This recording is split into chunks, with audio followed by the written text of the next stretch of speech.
ಪ್ರೀತಿಸುವಂತಹ ನಮ್ಮ ತಂದೆಯಾದ ದೇವರೇ, ನಿನ್ನ ಪರಿಶುದ್ಧವಾದ ನಮಗೆ ಸ್ತೋತ್ರ ವಂದನೆ ಸ್ವಾಮಿ. ಕರ್ತನೇ, ಈ ಸಮಯದಲ್ಲಪ್ಪ ನಿಮ್ಮನ್ನು ಸ್ತುತಿಸ್ತೇವೆ, ನಿಮ್ಮನ್ನು ಕೊಂಡಾಡುತ್ತೇವೆ, ನಿಮ್ಮ ನಾಮವನ್ನು ಮಹಿಮೆ ಪಡಿಸುತ್ತೇವೆ. ನನ್ನ ಒಳ್ಳೆ ದೇವರೇ, ನನ್ನ ಒಳ್ಳೆ ರಕ್ಷಕನೇ, ಎಲ್ಲಾ ಮಹಿಮೆ, ಘನತೆ, ಗೌರವ, ಪ್ರಭಾವ ಸಲ್ಲಿಸ್ತಾ ಇದ್ವಿ. ಉದಯ ಕಾಲದಿಂದ ಇಲ್ಲಿ ತನಕ ನಿಮ್ಮ ಕೃಪೆಯನ್ನು ನಾವು ನಡೆಸಿ ಅಪ್ಪ ಬಲಪಡಿಸಿದ್ದಕ್ಕಾಗಿ ಸ್ತೋತ್ರ. ವಾಕ್ಯ ಹೋಗುವಾಗ ಕರ್ತನೆ ಅಪ್ಪ ನಮ್ಮನ್ನು ನಿಮ್ಮ ಹಸ್ತಕ್ಕೆ ಒಪ್ಪಿಸಿಕೊಡ್ತಾ ಇದೆ ಸ್ವಾಮಿ. ನೀವೇ ಅಪ್ಪ ನಮ್ಮನ್ಗಿದ್ದು ಸ್ವಾಮಿ. ನಿನ್ನ ಮಾತುಗಳು ನಾವೆಲ್ಲರೂ ಕೇಳುವ ಹಾಗೆ, ನಿಮ್ಮ ಧ್ವನಿಯಾಗಿ, ನಿನ್ನ ಮಾತಾಗಿ ನೀವು ಮಾತನಾಡುವಾಗ ದೇವರಾತ್ಮನೆ ನಾವೆಲ್ಲರೂ ಅಪ್ಪ ನಿನ್ನ ಮಾತು ಕೇಳಿ ನಿನ್ನ ಮಾತಿಗೆ ಅನುಸಾರವಾಗಿ ನಾವು ಜೀವಿಸುವ ಹಾಗೆ ನೀವು ತಾನೇ ಸಹಾಯ ಮಾಡಿ ಆಶೀರ್ವದಿಸಬೇಕೆಂದು ಯೇಸು ಕ್ರಿಸ್ತನ ಹೆಸರಲ್ಲಿ ಪ್ರಾರ್ಥನೆ ಬೇಡುತ್ತೇನೆ ತಂದೆ. Amen amen. ದೇವರ ನಾಮ ಸ್ತೋತ್ರವಾಗಲಿ. ನಾವು ಇವತ್ತು ನಂಬಿಕೆಯಲ್ಲಿ ಹಿಂಜರುಗಿ ಯಾಕೆ ಅಂದ್ರೆ, ಅನೇಕ ಸಾರಿ ಕ್ರಿಸ್ತನ್ ನಂಬ್ತೇವೆ, ಸಣ್ಣ ಸಣ್ಣ ಶೋಧನೆ ಬರುವಾಗ, ಕಷ್ಟಗಳು ಬಂದವಾಗ ಏನ್ ಮಾಡ್ತೀವಿ? ಹಿಂಜಾರಿ ಹೋಗ್ಬಿಡ್ತೀವಿ. ಈ ಬೈಬಲ್ ಅಲ್ಲಿ ಕೂಡ ಎಷ್ಟೋ ವ್ಯಕ್ತಿಗಳು ಹಾಗೆ ಹಿಂಜಾರಿ ಹೋಗಿದ್ದನ್ನ ಮತ್ತೆ ದೇವರು ಅವ್ರನ್ನ ವಾಪಸ್ ಕರ್ಕೊಂಡು ಬಂದು ತನ್ನ ಸೇವೆಯಲ್ಲಿ ತನಗಾಗಿ ಉಪಯೋಗಿಸಿಕೊಂಡ ಒಂದು ರೀತಿಯನ್ನ ನಾವು ನೋಡ್ಕೊಳ್ಳೋಣ. ಈ ಮತ್ತಾಯನ ಬರೆದ ಸುವಾರ್ತೆಯಲ್ಲಿ ಯೇಸು ಸ್ವಾಮಿ ಪ್ರಥಮವಾಗಿ ಆರಿಸಿಕೊಂಡಂತ ಪೇತ್ರನ ಕುರಿತು ನಾವು ಸ್ವಲ್ಪ ಧ್ಯಾನ ಮಾಡ್ಕೊಳ್ಳೋಣ ಈ ದಿನ. ಪೇತ್ರನು ಒಳ್ಳೆ ನಂಬಿಗಸ್ತನು, ಧೈರ್ಯಶಾಲಿ, ಯಾವುದೇ ಕಾರಣಕ್ಕೂ ಹಿಂಜರಿದ ಅಂತ ಒಂದು ವ್ಯಕ್ತಿ. ಮತ್ತು ಯೇಸು ಸ್ವಾಮಿ ಕರೆದಾಗ ಹಿಂದೆ ಮುಂದೆ ನೋಡದೆ ಯೇಸು ಸ್ವಾಮಿ ಜೊತೆಯಲ್ಲಿ ಬಂದಂತವ್ರು. ಯೇಸು ಸ್ವಾಮಿಗೆ ಒಂದು ನೆಚ್ಚಿನಂತವನಾಗಿರ್ತಾನೆ, ಒಬ್ಬ ಲೀಡರ್ ಆಗಿರ್ತಾನೆ. 12 ಜನ ಶಿಷ್ಯರಲ್ಲಿ ಪೇತ್ರನು ಒಬ್ಬ ಲೀಡರ್ ಆಗಿ ಇಟ್ಕೊಂಡಿರ್ತಾನೆ. ಯಾಕೆಂದ್ರೆ ಅವನಲ್ಲಿ ಸ್ವಲ್ಪ ಒಳ್ಳೆ ಗುಣಗಳಿರ್ತದೆ ಮತ್ತು ಧೈರ್ಯಶಾಲಿ ಆಗಿರ್ತಾನೆ, ಯಾವುದೇ ಕಾರಣಕ್ಕೆ ಹಿಂಜರಿದಂತ ವ್ಯಕ್ತಿ ಆಗಿರ್ತಾನೆ. ಆದ್ರೆ ಯೇಸು ಸ್ವಾಮಿ ತನ್ನ ಒಂದು ವಿಷಯ ಏನ್ ಹೇಳುವ, ಈ ಲೋಕದಲ್ಲಿ ತನ್ನ ಕಾರ್ಯ ಮುಗಿದು ಮತ್ತೆ ತಂದೆಯ ಚಿತ್ತ ನೆರವೇರಿಸಿ ಪರಲೋಕಕ್ಕೆ ಹೋಗ್ತೀನಿ ಅಂತ ಹೇಳಿ ಆತನು 3 ಸಾರಿ ಹೇಳ್ತಾನೆ.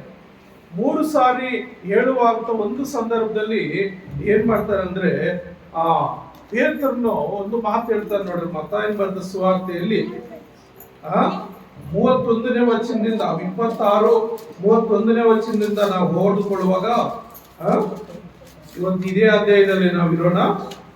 ಆಗ ಯೇಸು ಅವರಿಗೆ, ನೀವೆಲ್ಲರೂ ಈ ರಾತ್ರಿ ನನ್ನ ವಿಷಯದಲ್ಲಿ ದಿಗಿಲು ಪಟ್ಟು ಹಿಂಜರಿಯುವಿರಿ. ಕುರುಬನನ್ನು ಹೊಡೆಯುವನು, ಕುರಿಗಳು ಹಿಂದಿನ ಕುರಿಗಳು ಚೆದರಿ ಹೋಗುವೆಂದು ಬರೆದದೆಯಲ್ಲ.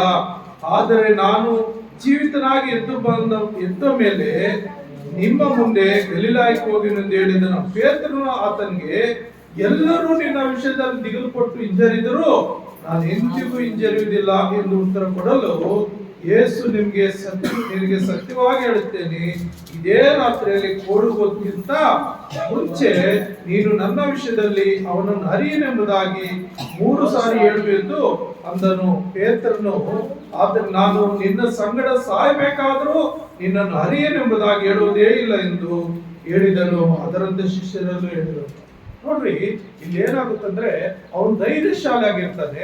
ಮತ್ತು ಏನ್ ಹೇಳ್ತಾ ಇದ್ದಾನೆ ನೋಡಿ ಸ್ವಾಮಿ, ಯೇಸು ಸ್ವಾಮಿ ಹೇಳ್ತಾ ಇದ್ದಾನೆ, ಇದೇ ರಾತ್ರಿಯಲ್ಲಿ ಕುರಿ ಹಿಂಡನ್ನು ಹೊಡೆಯಲ್ಪಡ್ತದೆ, ಕುರುಬನನ್ನು ಹಿಡ್ಕೊಳ್ತಾರೆ, ಈ ಕುರಿಗಳೆಲ್ಲ ಚೆದ್ರು ಹೋಗ್ತಾವ ಅಂತ ಹೇಳುವಾಗ ಆತ ನಾನು ಹೇಳ್ತಾ ಪ್ರೇರೆ, ಇಲ್ಲ ಸ್ವಾಮಿ, ಎಲ್ಲರೂ ಬಿಟ್ಟು ಹೋದ್ರು ನಾನು ಬಿಟ್ಟು ಹೋಗೋದಿಲ್ಲ, ಎಲ್ಲರೂ ಬಿಟ್ಟು ಹೋದ್ರು ನಾನು ಬಿಟ್ಟು ಹೋಗೋದಿಲ್ಲ. ಬೇಕಾದ್ರೆ ನಿನ್ನ ಜೊತೆಯಲ್ಲಿ ನಾನು ಸಾಯ್ತೀನಿ, ಸಾಯಕ್ಕೂ ನಾನು ಸಿದ್ಧನಾಗಿರ್ತೀನಿ ಅಂತ ಏನ್ ಮಾಡ್ತಾನೆ ಪೇತ್ರನು ಯೇಸು ಸ್ವಾಮಿ ಉತ್ತರ ಕೊಡ್ತಾನೆ. Hallelujah, hallelujah. ಎಲ್ಲರೂ ನಮ್ಮ ಕಡೆ ಗಮನ ಕೊಡಬೇಕು. ಹಾಗೆ ಏನಾಗುತ್ತಂದ್ರೆ, ಈ ಒಂದು ವಿಷಯ ಹೇಳುವಾಗ ಪೇತ್ರನು ಧೈರ್ಯವಾಗಿ ಹೇಳ್ತಾನೆ ಏನಂತ, ಎಲ್ಲರೂ ಬಿಟ್ಟೋದ್ರೆ ನಾನು ನಿನ್ ಬಿಟ್ಟು ಹೋಗೋದಿಲ್ಲ, ನಾನು ನಿನ್ ಜೊತೆಯಲ್ಲಿ ಸಾಯ್ಬೇಕಾದ್ರೆ ನಾನು ಸಾಯ್ತೀನಿ ಅಂತ ಹೇಳುವಾಗ ಪ್ರಿಯರೇ, ಅಲ್ಲಿ ಏನಾಗುತ್ತದೆ, ಒಂದು ಘಟನೆ ನಡೆಯುತ್ತದೆ. ಒಂದು ಘಟನೆ ನೋಡುವಾಗ ನಾವು 40ನೇ ವಚನ ಓದ್ಕೊಳ್ಳೋಣ. 26ನೇ ಅಧ್ಯಾಯ 40ನೇ ವಚನದಲ್ಲಿ ಮತ್ತಾಯನ ಬರೆದ ಸುವಾರ್ತೆ 26ನೇ ಅಧ್ಯಾಯ 40ನೇ ವಚನ ಏನ್ ಹೇಳುತ್ತಂದ್ರೆ, ಆಮೇಲೆ ಆ ಶಿಷ್ಯರ ಒಳಗೆ ಬಳಿಗೆ ಬಂದು ಅವರು ನಿದ್ದೆ ಮಾಡೋದನ್ನು ಕಂಡು ಪೇತ್ರನಿಗೆ ಹೀಗೆ ಒಂದು ಗಳಿಗೆ ಆದರೂ ನನ್ನ ಸಂಗಡ ಎಚ್ಚರವಾಗಿರಲಾರ. ಅಂದ್ರೆ ಪ್ರಿಯರೇ, ಈ ಮೊದಲನೇ ಮಾತು ಏನಂದ್ರೆ, ಅಮ್ಮ ಸ್ವಲ್ಪ ಸ್ವಲ್ಪ ಸೈಲೆಂಟ್ ಆಗಿರ್ಬೇಕು ಮಕ್ಕಳೇ. ಇಲ್ಲಿ ಪೇತ್ರನಲ್ಲಿ 7 ರೀತಿಯ ಒಂದು ಗುಣಗಳನ್ನ ನಾವು ಕಾಣಬಹುದು. ಪೇತ್ರನ ಆಗ್ಲೇ ನಾನು ಹೇಳಿದ್ನಲ್ಲ, ಧೈರ್ಯಶಾಲಿ, ಬಲಶಾಲಿ, ಹಿಂಜರಿಯೋದಿಲ್ಲ ಅಂತೇಳಿ. ಆದ್ರೆ ಆ ಒಂದು ಹಿಂಜರಿಯೋದಿಲ್ಲ ಅಂತ ಯೇಸು ಸ್ವಾಮಿಗೆ ಏನ್ ಹೇಳ್ತಾನೆ, ಎಲ್ಲರೂ ಬಿಟ್ಟು ಹೋದ್ರು ನಾನು ನಿನ್ನ ಬಿಟ್ಟು ಹೋಗೋದಿಲ್ಲ, ನಾನು ಸಾಯ್ಬೇಕಾದ್ರೆ ನಿನ್ನ ಜೊತೆಗೆ ಸಾಯ್ತೀನಿ ಅಂದ್ರೆ ಏನಾಗುತ್ತೆ ಅಂದ್ರೆ ಪ್ರಿಯರೇ, ಅಲ್ಲಿ ಅವನಲ್ಲಿ ಅಹಂ ತೋರಿಸ್ತದೆ. ಏನ್ ತೋರಿಸ್ತದೆ? ಅಹಂ. ನೋಡ್ರಿ, ಜ್ಞಾನೋಕ್ತಿಗಳಲ್ಲಿ ನಾವು ನೋಡುವಾಗ, ಜ್ಞಾನೋಕ್ತಿಗಳ 18:18 ನಾವು ನೋಡುವಾಗ, ಜ್ಞಾನೋಕ್ತಿಗಳು ಬರೆದಂತ ಗ್ರಂಥದಲ್ಲಿ ನಾವು ನೋಡುವಾಗ 18ನೇ ಅಧ್ಯಾಯ 18ನೇ ವಚನ ಏನ್ ಹೇಳ್ತದೆ? 16:18 ಓದ್ರಿ. ಜ್ಞಾನೋಕ್ತಿ 16:18. ಗರ್ವದಿಂದ ಭಂಗ, ಉಬ್ಬಿನಿಂದ ದೊಬ್ಬು. ನೋಡ್ರಿ, ಗರ್ವದಿಂದ ಭಂಗ, ಉಬ್ಬಿನಿಂದ ದೊಬ್ಬು ಅಂದ್ರೆ ಇವನ್ಗೆ ಒಂದು ಗರ್ವ ಇದೆ. ಏನಂತ? ನಾನು ಲೀಡರ್ ಆಗಿದ್ದೀನಿ, ನಾನು ಧೈರ್ಯಶಾಲಿ ಆಗಿದ್ದೀನಿ, ನಾನು ಏನ್ ಬೇಕಾದ್ರೂ ಮಾಡಬಲ್ಲೆ ಅನ್ನೋ ಒಂದು ಧೈರ್ಯ. ಅಮ್ಮ ಸ್ವಲ್ಪ ಸ್ವಲ್ಪ ದೂರ ಮಾಡ್ಕೊಳ್ರಿ, ಸ್ವಲ್ಪ ದೂರ ಇಟ್ಕೊಳ್ರಿ. ಆ ಗಮನ ನಾನು ಆ ಕಡೆ ಹೋಗ್ಬಿಟ್ರೆ ನಾನು ನಿಮ್ಗೆ ಬೋಧಿಸೋದಿಲ್ಲ. ಹಾಗಾಗಿ ಪ್ರಿಯರೇ, ಇಲ್ಲಿ ಏನಾಗುತ್ತಂದ್ರೆ ಅವನಲ್ಲಿ ಅಹಂ ಬರ್ತದೆ. ಮೊದಲನೇದಾಗಿ ಅಹಂ ಇರ್ತದೆ, ಎಲ್ರೂ ಬಿಟ್ಟು ಹೋದ್ರೆ ನಾನು ನಿನ್ ಬಿಟ್ಟು ಹೋಗೋದಿಲ್ಲ. ಎರಡನೇದಾಗಿ ನಾವು ನೋಡುವಾಗ ಆ ಪೇತ್ರನಲ್ಲಿದ್ದಂತ ಬಲಹೀನತೆ ಏನಂದ್ರೆ, ಹಿಂಜಾರೋದಕ್ಕೆ ಕಾರಣ ನಿದ್ದೆ. ಯೇಸು ಸ್ವಾಮಿ ಹೇಳ್ತಾನೆ, ಮತ್ತು ಯೇಸು ಸ್ವಾಮಿ ಅವನ ಜೊತೆಯಲ್ಲಿ ಕರ್ಕೊಂಡು ಹೋಗ್ತಾನೆ. ಎಲ್ಲಿಗೆ? ಒಂದು ಬೆಟ್ಟಕ್ಕೆ ಕರ್ಕೊಂಡು ಹೋಗ್ತಾನೆ. ಅವನನ್ನ ಮತ್ತು ಅವನ ಸಂಗಡ ಇನ್ನಿಬ್ಬರನ್ನ ಕರ್ಕೊಂಡು ಹೋಗಿ ಅಲ್ಲಿ ಬೆಟ್ಟದಲ್ಲಿ ಪ್ರಾರ್ಥನೆ ಮಾಡೋದಕ್ಕಾಗಿ ಅವ್ರು ಕರ್ಕೊಂಡು ಹೋಗ್ತಾರೆ. ಪೇತ್ರನ, ಜೆಬ್ದಾಯನ ಮಕ್ಕಳ ಇಬ್ಬರನ್ನ, 3 ಜನ ಕರ್ಕೊಂಡು ಹೋಗಿ ಅಲ್ಲಿ ನೀವು ಇಲ್ಲಿ ಕುತ್ಕೊಂಡು ನನಗೋಸ್ಕರ ಪ್ರಾರ್ಥನೆ ಮಾಡ್ರಿ, ನಾನು ಇನ್ನೂ ಸ್ವಲ್ಪ ಮುಂದಕ್ಕೆ ಹೋಗಿ ಪ್ರಾರ್ಥನೆ ಮಾಡಿ ಬರ್ತೀನಿ. ಯಾಕಂದ್ರೆ ಯೇಸು ಸ್ವಾಮಿಯನ್ನ ಹಿಡಿಕೊಡುವಂತ ಸಮಯ ಬಂದಿದೆ. ಯೇಸು ಸ್ವಾಮಿನ ಹಿಡ್ಕೊಡುವಂತ ಸಮಯ ಬಂದಾಗ ಅಲ್ಲಿ ಏನಾಗುತ್ತೆ ಅಂತ ಪ್ರಿಯರೇ, ಅಲ್ಲಿ ಸಂದರ್ಭ ಏನಾಗುತ್ತೆ ಅಂದ್ರೆ, ಪ್ರಾರ್ಥನೆ ಮಾಡೋದಕ್ಕೆ ಅಂದ್ರೆ ಶಕ್ತಿ ಹೊಂದ್ಕೊಳ್ಳೋದಕ್ಕಾಗಿ, ಮುಂದೆ ಬರುವಂತ ಎಲ್ಲಾ ಸಮಸ್ಯೆಗಳಿಂದ ಜಯ ಹೊಂದ್ಕೊಳ್ಳೋದಕ್ಕಾಗಿ ಆತನು ಪ್ರತ್ಯೇಕವಾಗಿ ಹೋಗಿ ಪ್ರಾರ್ಥನೆ ಮಾಡ್ಬೇಕಂತ ಪ್ರಾರ್ಥನೆಯನ್ನು ಬಯಸಿ ತನ್ನ ಶಿಷ್ಯರಲ್ಲಿ 3 ಜನ ಕರ್ಕೊಂಡೋಗಿ ಆತನು ಪ್ರಾರ್ಥನೆ ಮಾಡ್ತಾ ಇರ್ತಾನೆ. ಆತನು ಸ್ವಲ್ಪ ಹೊತ್ತು ಪ್ರಾರ್ಥನೆ ಮಾಡಿ ಮತ್ತೆ ಬಂದು ಇವ್ರು ನೋಡುವಾಗ 3 ಜನ ನಿದ್ದೆ ಮಾಡ್ತಾ ಇರ್ತಾರೆ. 3 ಜನ ನಿದ್ರೆ ಮಾಡ್ತಾ ಇರ್ತಾರೆ. ಅವಾಗ ಏನಾಗುತ್ತಂದ್ರೆ ಅವ್ರನ್ನ ಎಚ್ಚರಿಸ್ತಾನೆ. ನೋಡ್ರಿ, ಈಗೋ ಒಂದು ಗಳಿಗೆ ಆದ್ರೂ ನನ್ನ ಸಂಗಡ ಎಚ್ಚರವಾಗಿರಲಿಲ್ಲ, ಶೋಧನೆಗೆ ಒಳಗಾಗದಂತೆ ಎಚ್ಚರವಾಗಿದ್ದು ಪ್ರಾರ್ಥಿಸಲಿ. ಶೋಧನೆಗೆ ಒಳಗಾಗದಂತೆ ಎಚ್ಚರವಾಗಿದ್ದು ಪ್ರಾರ್ಥಿಸಲಿ. ಅನೇಕ ಸಾರಿ ನೋಡ್ರಿ, ಪ್ರಾರ್ಥನಾ ಕೂಟಗಳಲ್ಲಿ ಏನ್ ಮಾಡ್ತಂದ್ರೆ, ಪ್ರಾರ್ಥನೆ ಮಾಡಕ್ ಒಂದು 5 ನಿಮಿಷ 10 ನಿಮಿಷ ಯಾರಾದ್ರೂ ಪ್ರಾರ್ಥನೆ ಮಾಡಕ್ಕೆ ಹೋದ್ರೆ ಅಲ್ಲೇನಾಗುತ್ತೆ, ಕಣ್ಣು ಮುಚ್ಚಿದ್ರೆ ಹಾಗೆ ನಿದ್ದೆ ಮಾಡ್ತಾ ಇರ್ತಾರೆ. ಅಂದ್ರೆ ಒಂದು ಪ್ರಾರ್ಥನಾ ಶಕ್ತಿ ಅವರಲ್ಲಿ ಇರಲ್ಲ, ಆತ್ಮನ ಶಕ್ತಿ ಅವರಲ್ಲಿ ಕಾರ್ಯ ಮಾಡ್ತಾ ಇರಲ್ಲ, ದೇವರ ಆತ್ಮನಿಗೆ ಅವ್ರು ಒಪ್ಪಿಸ್ಕೊಡೋದಿರೋದಿಲ್ಲ. ಅಂತ ಸಂದರ್ಭದಲ್ಲಿ ಪ್ರಾರ್ಥನೆ ಮಾಡಕ್ ಹೋದ್ರೆ ಪ್ರಾರ್ಥನೆ ಮಾಡೋದಕ್ಕೆ ಆಗೋದಿಲ್ಲ, ಪ್ರಾರ್ಥನೆ ಮಾಡೋದಕ್ಕೆ ಆಗಲ್ಲ. ಅಂದ್ರೆ ಪ್ರಿಯರ, ಪ್ರಾರ್ಥನೆ ಯಾರ ಜೀವಿತದಲ್ಲಿ ಇಲ್ವೋ ಅವರು ದೇವರ ಶಕ್ತಿಯನ್ನು ಹೊಂದ್ಕೊಳ್ಳಕ್ ಆಗಲ್ಲ, ದೇವರಿಂದ ಆಶೀರ್ವಾದಗಳು ಅವ್ರು ಹೊಂದ್ಕೊಳ್ಳಕ್ ಆಗಲ್ಲ.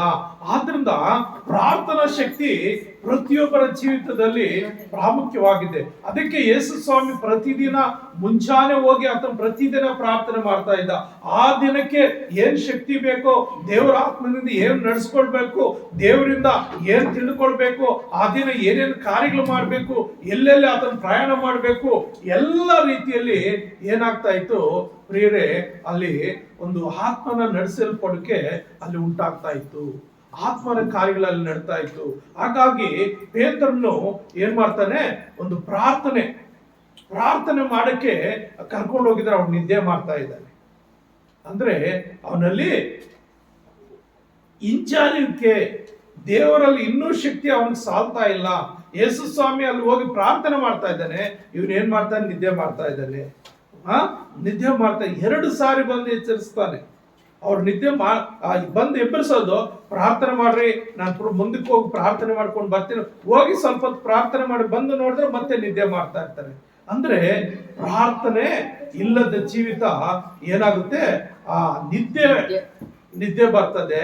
ಮತ್ತು ಯಾರಲ್ಲಿ ನಿದ್ದೆ ಇರ್ತದೋ ಅವರು ಸೋಂಬೇರಿಗಳಾಗ್ತಾರೆ, ಅವ್ರ ಅಭಿವೃದ್ಧಿ ಆಗೋದಿಲ್ಲ, ಆಶೀರ್ವಾದ ಆಗೋದಿಲ್ಲ. ಅದಕ್ಕೆ ಆ ಸೋಮಾರಿ ಇರುವೆ ಹತ್ರ ಹೋಗಿ ಬುದ್ಧಿ ಕಲಿ ಅಂತಾರೆ. ಪ್ರಸಂಗಿ ತನ್ನ ಪುಸ್ತಕ ಗ್ರಂಥದಲ್ಲಿ ಬರೀತಾನೆ, ಸೋಮಾರಿ ಇನ್ನೆಷ್ಟು ನಿದ್ದೆ ಮಾಡ್ತೀಯ, ಇನ್ನೆಷ್ಟು ಸಾರಿ ತೂಗಡಿಸ್ತೀಯ, ಹೋಗಿ ಆ ಇರುವೆ ನೋಡಿ ಬುದ್ಧಿ ಕಲಿ. ಅದಕ್ಕೆ ಯಜಮಾನಿಲ್ಲ, ಆದ್ರೂ ಕೂಡ ಅದು ತಕ್ಕ ಕಾಲದ ಸುಗ್ಗಿ ಕಾಲದಲ್ಲಿ ತನಗೆ ಬೇಕಾದ ಆಹಾರವನ್ನು ಕೂಡಿಸ್ಕೊಳ್ತದೆ ಎಂಬುದಾಗಿ. ಆದ್ರೆ ಇಲ್ಲಿ ಪೇತ್ರನ ಜೀವಿತದಲ್ಲಿ ಏನಿದೆ, ನಿದ್ದೆ ಜೀವಿತ. ಅವನು ಯಾವಾಗ್ಲೂ ಯೋನನ ಜೀವಿತದಲ್ಲಿ ಹಾಗೆ ಆಗುತ್ತೆ. ಯೋನನ್ನ ನಿಲ್ಬೇಕು ಅಂತ ಹೋಗು ಅಂತ ಹೇಳಿ ದೇವ್ರು ಹೇಳಿದ್ರೆ ಅವನೇನ್ ಮಾಡ್ತಾನೆ, ತಾರ್ಸಿಸ್ಕೊಡೋಗ್ತಾನೆ. ತಾರ್ಸಿಸ್ಕೊಡಕ್ ಹೋಗಿ ಹಡಗಿನಲ್ಲಿ ಒಂದು ಟಿಕೆಟ್ ಬುಕ್ ಮಾಡಿ ಹೋಗಿ ಹಡಗಿನಲ್ಲಿ ಕೆಳಗೆ ಮಲ್ಕೊಂಡ್ ಬಿಡ್ತಾನೆ. ಅವನು ತಪ್ಪಿಸ್ಕೊಂಡು ಹೋಗಿ ಬೇರೆ ಕಡೆ ಹೋಗಿ ಒಂದು ಹಡಗಲ್ಲಿ ಏನ್ ಮಾಡ್ತಾನೆ, ಟಿಕೆಟ್ ತಗೊಂಡು ಹೋಗಿ ಕೆಳಗೆ ಮಲಗಿ ಬಿಡ್ತಾನೆ. ಆ ನಿದ್ದೆ ಮಾಡುವಂತ ಸಂದರ್ಭದಲ್ಲಿ ಏನಾಗುತ್ತೆ ಅಂದ್ರೆ, ಆ ದೇವರ ಉಗ್ರತೆ ಆ ಹಡಗು ಮೇಲೆ, ಆ ನಾವೆ ಮೇಲೆ ಬಂದ್ಬಿಡ್ತದೆ. ಜೋರಾದ ತುಫಾನು ಬರ್ತದೆ, ಗಾಳಿ ಬರ್ತದೆ, ನಾವೇನೆ ಮುಳುಗು ಹೋಗುವಂತ ಸ್ಥಿತಿ ಬರ್ತದೆ. ಅಲ್ಲಿರುವಂತ ಆ ನಾವಿಕ ಯಜಮಾನನು ಮತ್ತು ಬೇರೆ ಪ್ರಯಾಣಿಕರೆಲ್ಲನು ಭಯ ಪಡ್ತಾ ಇದ್ದಾರೆ, ನಡುಗ್ತಾ ಇದ್ದಾರೆ. ಅಪ್ಪ ಎಂದೂ ಇಲ್ಲ, ಏನಪ್ಪ ಅನಾಹುತ ಇದು ಮಳೆಕಾಲ ಅಲ್ಲ, ಇದು ಒಂದು ಒಳ್ಳೆ ಕಾಲ. ಇಂಥ ಕಾಲದಲ್ಲಿ ಈ ತರ ಜೋರಾದ ತುಫಾನು, ಹಡಗು ಮುಳುಗುವಂತ ಸ್ಥಿತಿಯಲ್ಲಿದೆ ಅಂತೇಳಿ ಎಲ್ಲರೂ ಅವರವರು ದೇವ್ರಿಗೆ ಕೈ ಮುಗಿತಾ ಇದ್ದಾರೆ, ಪ್ರಾರ್ಥನೆ ಮಾಡ್ತಾ ಇದ್ದಾರೆ, ಏನೇನೋ ಒದ್ದಾಡ್ತಾ ಇದ್ದಾರೆ. ಆದ್ರೆ ಏನು ಆಗ್ತಾ ಇಲ್ಲ. ಆದ್ರೆ ಅಲ್ಲಿ ಕಾರಣ ಆಗಿರೋದೇನಂದ್ರೆ, ಈ ಯೋನನು ಹೋಗಿ ನಾವೇ ಒಳಗಡೆ ನಿದ್ದೆ ಮಾಡ್ತಾ ಇದ್ದಾನೆ.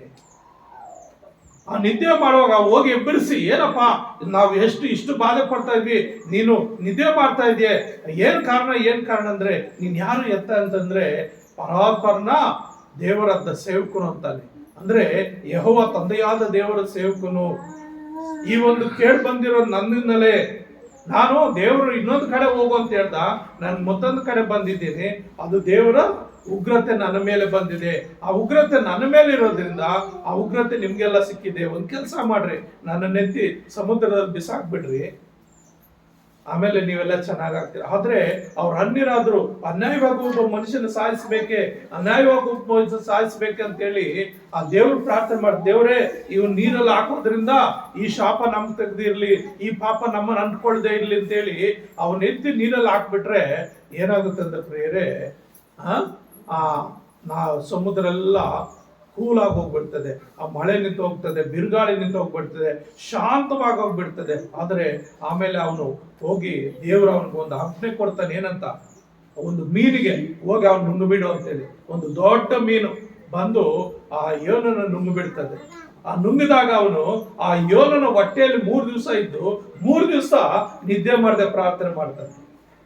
ಏನ್ ಮಾಡ್ತಾನೆ, ನಿದ್ದೆ ಮಾಡದೆ ಪ್ರಾರ್ಥನೆ ಮಾಡ್ತಾನೆ. ದೇವರೇ, ನಿನ್ನ ಮಾತು ನಾನು ಕೇಳಲಿಲ್ಲ, ನಿನ್ನ ಇಷ್ಟದಂತೆ ನಾನು ನಡ್ಕೊಳ್ಳಿಲ್ಲ, ನನ್ನ ಜೀವಿತದಲ್ಲಿ ಸೋಮವಾರತನ ಇತ್ತು, ನಾನು ನಿದ್ದೆ ಮಾಡ್ತಾ ಇದ್ದೆ, ನನ್ನ ಹಂಜುವನಾಗಿದ್ದ. ಹಾಗಾಗಿ ದೇವರೇ ನಾನು ಕ್ಷಮಿಸು, ಮನ್ನಿಸು, ನೀನು ಹೇಳ್ದಾಗೆ ನಾನು ಮಾಡ್ತೀನಿ ಅಂತೇಳಿ ಆ ಮೀನಿನ ಹೊಟ್ಟೆಯಲ್ಲಿ ನಿದ್ದೆ ಮಾಡದೆ 3 ದಿವಸ ಅವನು ಪ್ರಾರ್ಥನೆ ಮಾಡ್ತಾನೆ. ಆಗಿರಲಿಲ್ಲ.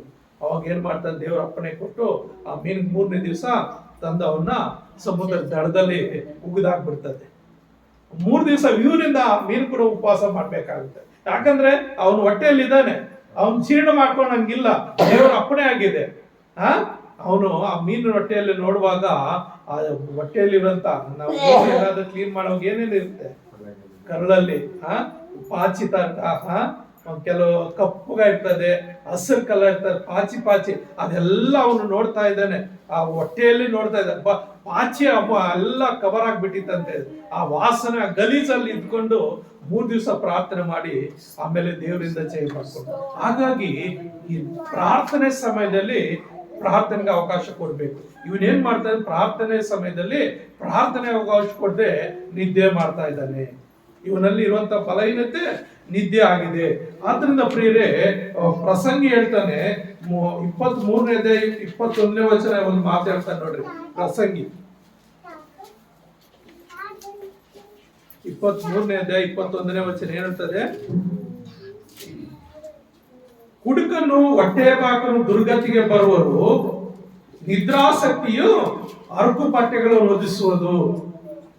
ಯಾವಾಗ್ಲೂ ನಿದ್ದೆ ನಿದ್ದೆ ನಿದ್ದೆ ನಿದ್ದೆ ಅಂತ ಮಾಡ್ತಾ ಇದ್ರೆ ಕೊನೆಗೆ ಅವನು ಒಳ್ಳೆ ಬಟ್ಟೆ ಹಾಕೊಳ್ಳಕ್ ಕೂಡ ಆಗೋದಿಲ್ಲಂತೆ. ಕಾರಣ ಏನಂದ್ರೆ ಅವ್ನು ಕಷ್ಟಪಟ್ಟು ದುಡಿಯೋದಿಲ್ಲ. ಕಷ್ಟಪಟ್ಟು ದುಡಿದಿದ್ರೆ ದುಡ್ಡೆಲ್ಲಿಂದ ಬರ್ತದೆ? ಅವಾಗೇನ್ ಮಾಡ್ತಾರೆ, ಬಟ್ಟೆಗಳು ಇರೋನೆ ಹಾಕೊಂಡು ಹಾಕೊಂಡು ಹಾಕೊಂಡು ಅರ್ಧೋಗಿ ಅರ್ಕು ಬಟ್ಟೆ ಸ್ಥಿತಿಗೆ ಬಂದ್ಬಿಡ್ತಾನೆ. ನಿದ್ರೆ ದರಿದ್ರತೆ ಅಂತ ಇರ್ತದೆ. ಅದಕ್ಕೆ ಯೇಸು ಸ್ವಾಮಿ ಹೇಳ್ತಾ ಇದ್ದಾನೆ, ಈಗ ಸ್ವಲ್ಪ ಸಮಯ ನನ್ನಲ್ಲಿದ್ದು ಎಚ್ಚರವಾಗಿದ್ದು ನೀವು ಪ್ರಾರ್ಥನೆ ಮಾಡಲಾರ. ಅಂದ್ರೆ ಅನೇಕ ಸಾರಿ ಪ್ರಾರ್ಥನೆ ಮಾಡೋ ಸಮಯದಲ್ಲಿ ಪ್ರಾರ್ಥನೆ ಮಾಡದೇ ಇದ್ರೆ ಅನೇಕ ಶೋಧನೆಗೆ ಒಳಗಾಗೋದು ಕಾರಣವಾಗ್ತದೆ. ಈ ಪೇತ್ರನು ಕೂಡ ಹಾಗೆ ಪ್ರಾರ್ಥನೆ ಮಾಡಿದ ಸಮಯದಲ್ಲಿ ಅವನು ನಿದ್ರೆ ಮಾಡ್ತಾ ಇದ್ದ. ಇದು 2ನೇ ಬಲಹೀನತೆ.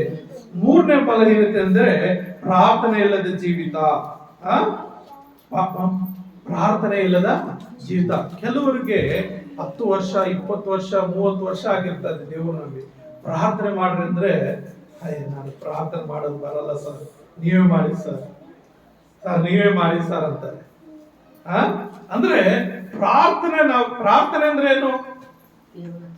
ದೇವರೊಟ್ಟಿಗೆ ಮಾತನಾಡುವುದು.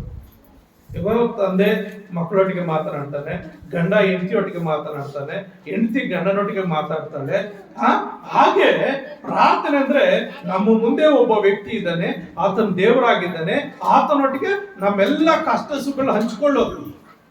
ಪ್ರತಿಯೊಂದು ವಿಷಯ ಆತನ ಹತ್ರ ಹಂಚಿಕೊಂಡು ಆತನ ಏನು ಸೂಚಿಸ್ತಾನೋ, ಆತನ ಏನ್ ಹೇಳ್ತಾನೋ ಅದರ ಪ್ರಕಾರ ನಡೆಯುವಂಥದ್ದು. ಪ್ರಾರ್ಥನೆ ಅಂದ್ರೆ ದೇವರೊಟ್ಟಿಗೆ ಸಂಬಂಧ ಇಟ್ಕೊಳ್ಳೋದು. ದೇವರೊಟ್ಟಿಗೆ ಯಾವಾಗಲೂ ಮಾತನಾಡ್ತಾ ಇದ್ರೆ ದೇವ್ರೇನ್ ಮಾಡ್ತಾನೆ, ಅವ್ರ ಮೇಲೆ ಹೆಚ್ಚಿನ ಪ್ರೀತಿ ತೋರಿಸ್ತಾನೆ, ಅವರೆಲ್ಲ ಕೊರತೆಗಳು ನೀಗಿಸ್ತಾನೆ. ಯಾವ ಕಾರಣಕ್ಕೂ ಅವರಿಗೆ ಬಡತನ ಕೊಡೋದಿಲ್ಲ, ಯಾವ ಕಾರಣಕ್ಕೂ ಅವರಿಗೆ ಸಮಸ್ಯೆಗಳು ಕೊಡೋದಿಲ್ಲ, ಯಾವ ಕಾರಣಕ್ಕೂ ದೇವರು ಅವ್ರನ್ನ ಬಿಟ್ಟು ಹೋಗೋದಿಲ್ಲ. ಕಾರಣ ಏನಂದ್ರೆ ಆ ಪ್ರಾರ್ಥನೆ ಜೀವಿತ ಒಂದು ಸಂಬಂಧನ ಬೆಳೆಸ್ತದೆ, ಒಂದು ಪ್ರೀತಿಯ ಬೆಳೆಸ್ತದೆ, ಒಂದು ಐಕ್ಯತೆ ಬೆಳೆಸ್ತದೆ. ಈಗಲೇ ಯಾರಾಗ್ಲೂ ಆಗ್ಲಿ, ಈಗ ಉದಾಹರಣೆಗೆ ರಾಮಕೃಷ್ಣನ ಆಗ್ಲಿ, ಅವ್ರ ಹಿಂದಿನ ಜೀವಿತದಲ್ಲಿ ಆ ಜೊತೆಯಲ್ಲಿ ಸೇವಕರಿದ್ರು, ಒಡನಾಟ ಕಮ್ಮಿ ಇತ್ತು. ಆದ್ರೆ ನಮ್ಮೊಟ್ಟಿಗೆ ಯಾವಾಗ ಆತನು ಸೇರಿದನೋ, ನಮ್ಮ ಒಟ್ಟಿಗೆ ಅನ್ಯೋನ್ಯತೆ ಇರುವಾಗ ಆತ ಏನ್ ಮಾಡ್ತಾ ಇದ್ದಾನೆ, ಪ್ರತಿಯೊಂದರಲ್ಲಿ ಭಾಗಿಯಾಗುವಂತೆ, ಪ್ರತಿಯೊಂದರಲ್ಲಿ ಗತನಾಗುವಂತೆ ಮತ್ತು ದೇವರಲ್ಲಿ ಇನ್ನೂ ಹೆಚ್ಚಾಗಿ ಭಕ್ತಿಯಲ್ಲಿ ದೇವರಲ್ಲಿ ನಂಬಿಕೆಯಲ್ಲಿ ಬೆಳೆದು ಬರುವಂತೆ ದೇವರು ಸಹಾಯ ಮಾಡ್ತಾರೆ. ಅಂದ್ರೆ ಯಾರೊಟ್ಟಿಗೆ ಪ್ರೀತಿ ಇರ್ತಾರೋ, ಯಾರೊಟ್ಟಿಗೆ ಮಾತುಕತೆ ಇರ್ತದೋ, ಯಾರೊಟ್ಟಿಗೆ ಸಂಬಂಧ ಇರ್ತದೋ ಆ ಸಂಬಂಧ ಬೇಗ ಬಿಟ್ಟು ಹೋಗೋದಿಲ್ಲ. ಪ್ರತಿಯೊಬ್ಬರು ಯಾರೇ ಆಗಲಿ, ಇಲ್ಲಿರೋ ಪ್ರತಿಯೊಬ್ಬರು ಮತ್ತು ಇತರೊಟ್ಟಿಗೆ ಒಂದು ಐಕ್ಯತೆ ಯಾವ ರೀತಿ ಅಂದ್ರೆ ತಂದೆಗೂ ಮಕ್ಕಳಿಗೂ, ತಾಯಿಗೂ ಮಕ್ಕಳಿಗಿರುವಂತ ಒಂದು ಕುಟುಂಬದಲ್ಲಿರುವಂತ ಒಂದು ಸಂಬಂಧ ನಾವೆಲ್ಲರೂ ಯೇಸು ಕ್ರಿಸ್ತನಲ್ಲಿ ಬೆಳೆಸ್ಕೊಂಡ್ರೆ, ನಾವೆಲ್ಲರೂ ಯೇಸು ಕ್ರಿಸ್ತನ ರಕ್ತದಿಂದ ಕ್ರಯಕ್ಕೆ ಕೊಳ್ಳಲ್ಪಟ್ಟವರು, ನಾವು ಯೇಸು ಕ್ರಿಸ್ತನ ರಕ್ತ ಸಂಬಂಧಿಗಳು. ಲೋಕಾನುಸಾರವಾಗಿ ನಾವು ಬೇರೆ ಬೇರೆ ಆದರೂ ಯೇಸು ಕ್ರಿಸ್ತನ ರಕ್ತದಿಂದ ನಾವು ಕ್ರಯಕ್ಕೆ ಕೊಳ್ಳಲ್ಪಟ್ಟಿರೋದ್ರಿಂದ ಯೇಸು ಕ್ರಿಸ್ತನೊಟ್ಟಿಗೆ ನಾವೆಲ್ಲ ಒಂದೇ ಕುಟುಂಬದವರು, ಒಂದೇ ರಕ್ತಕ್ಕೆ ಸಂಬಂಧಪಟ್ಟವರಾಗಿರ್ತೀವಿ. ಹಾಗಾಗಿ ಒಂದು ಪ್ರಾರ್ಥನೆ, ಒಬ್ರಿಗೋಸ್ಕರ ಒಬ್ರು ನಾವು ಪ್ರಾರ್ಥನೆ ಮಾಡ್ಬೇಕು. ಒಬ್ರಿಗೋಸ್ಕರ ಒಬ್ರು ನಾವು ಪ್ರಾರ್ಥನೆ ಮಾಡ್ಬೇಕು. ಯೇಸು ಸ್ವಾಮಿ ಹೇಳ್ತಾನೆ 5ನೇ ಅಧ್ಯಾಯದಲ್ಲಿ, ಮತ್ತಾಯ ಬರೆದ ಸುವಾರ್ತೆಯಲ್ಲಿ 5ನೇ ಅಧ್ಯಾಯ ಏನ್ ಮಾಡ್ತಾನೆ ಅಂದ್ರೆ 44ನೇ ವಚನ, 5ನೇ ಅಧ್ಯಾಯ 44ನೇ ವಚನ ಏನ್ ಹೇಳ್ತದೆ ಅಂದ್ರೆ, ಆದರೆ ನಾನು ನಿಮಗೆ ಹೇಳುವುದೇನೆಂದರೆ, ನಿಮ್ಮ ವೈರಿಗಳನ್ನು ಪ್ರೀತಿಸಿರಿ, ನಿಮ್ಮನ್ನು ಹಿಂಸೆ ಪಡಿಸುವವರಿಗೋಸ್ಕರ ದೇವರನ್ನು ಪ್ರಾರ್ಥಿಸಿರಿ. ನೋಡ್ರಿ, ನಿಮ್ಮ ವೈರಿಗಳನ್ನು ಪ್ರೀತಿಸಿರಿ, ನಿಮ್ಮ ಹಿಂಸೆ ಪಡಿಸುವ ದೇವರನ್ನು ಪ್ರಾರ್ಥಿಸಿರಿ. ಆ ಪ್ರಾರ್ಥನೆ ಮಾಡುವಾಗ ಏನಾಗುತ್ತೆ ಅಂದ್ರೆ ಅಲ್ಲಿ ಒಂದು ಸಂಬಂಧ ಏರ್ಪಡ್ತದೆ, ಒಂದು ಐಕ್ಯತೆ ಏರ್ಪಡ್ತದೆ, ಅಲ್ಲಿ ಒಂದು ಸಂಬಂಧ ಏರ್ಪಡ್ತದೆ ಪ್ರಿಯರೇ. ಆದ್ರಿಂದ ನಮ್ಮೆಲ್ಲರ ಜೀವಿತದಲ್ಲಿ ಏನ್ ಮಾಡಬೇಕು, ಪ್ರಾರ್ಥನೆ ಜೀವಿತನ ಅಳವಡಿಸಿಕೊಳ್ಬೇಕು. ಯಾರ ಜೀವಿತದಲ್ಲಿ ಪ್ರಾರ್ಥನೆ ಜೀವಿತ ಇರ್ತದೋ ಅವರು ದೇವರಲ್ಲಿ ದೊಡ್ಡ ಸಂಬಂಧ ಬೆಳೆಸ್ಕೊಳ್ಳಕ್ ಆಗುತ್ತೆ, ದೊಡ್ಡ ಸಂಬಂಧ ಅವ್ರಿಗೆ ಸಿಗುತ್ತೆ. ಮತ್ತು ದೇವರು ಎಂದಿಗೂ ಅವ್ರನ್ನ ಬಿಟ್ಕೊಡೋದಿಲ್ಲ. ಪ್ರಾರ್ಥನೆ ಇಲ್ಲದ ಜೀವಿತ ಅದು ವ್ಯರ್ಥವಾಗಿರ್ತದೆ. ಯಾರು ದೇವರೊಟ್ಟಿಗೆ ಪ್ರಾರ್ಥನೆ ಮುಖಾಂತರ ಸಂಬಂಧ ಬೆಳೆಸ್ಕೊಡ್ತಾರೋ ಅವ್ರ ದೇವ್ರ ಏನ್ ಮಾಡ್ತಾನೆ, ಆಶೀರ್ವಾದ ಮಾಡ್ತಾನೆ. ಅವ್ರ ದೇವ್ರ ಏನ್ ಮಾಡ್ತಾನೆ, ಆಶೀರ್ವಾದ ಮಾಡ್ತಾನೆ. ಯೆಹೋಶುವನ ನೋಡ್ರಿ, ಆ ಯೆಹೋಶುವನ ಗ್ರಂಥದಲ್ಲಿ 24ನೇ 15ನೇ ವಚನ ಏನ್ ಹೇಳ್ತಾನೆ, ತನ್ನ ಬಂಧುಗಳಿಗೆಲ್ಲ ತನ್ನ ಸಂಬಂಧಿಕರಿಗೆಲ್ಲ ಏನ್ ಹೇಳ್ತಾನೆ ಅಂದ್ರೆ, ಅಲ್ಲಿ ಓದಮ್ಮ, ಯೆಹೋಶುವ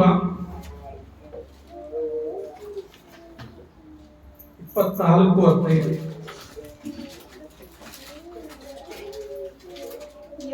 ಯೆಹೋವನನ್ನು ಸೇವಿಸುವುದು ನಿಮಗೆ ಸರಿ ಕಾಣದಿದ್ದರೆ ಯಾರನ್ನು ಸೇವಿಸಬೇಕೆಂದಿದ್ದೀರಿ?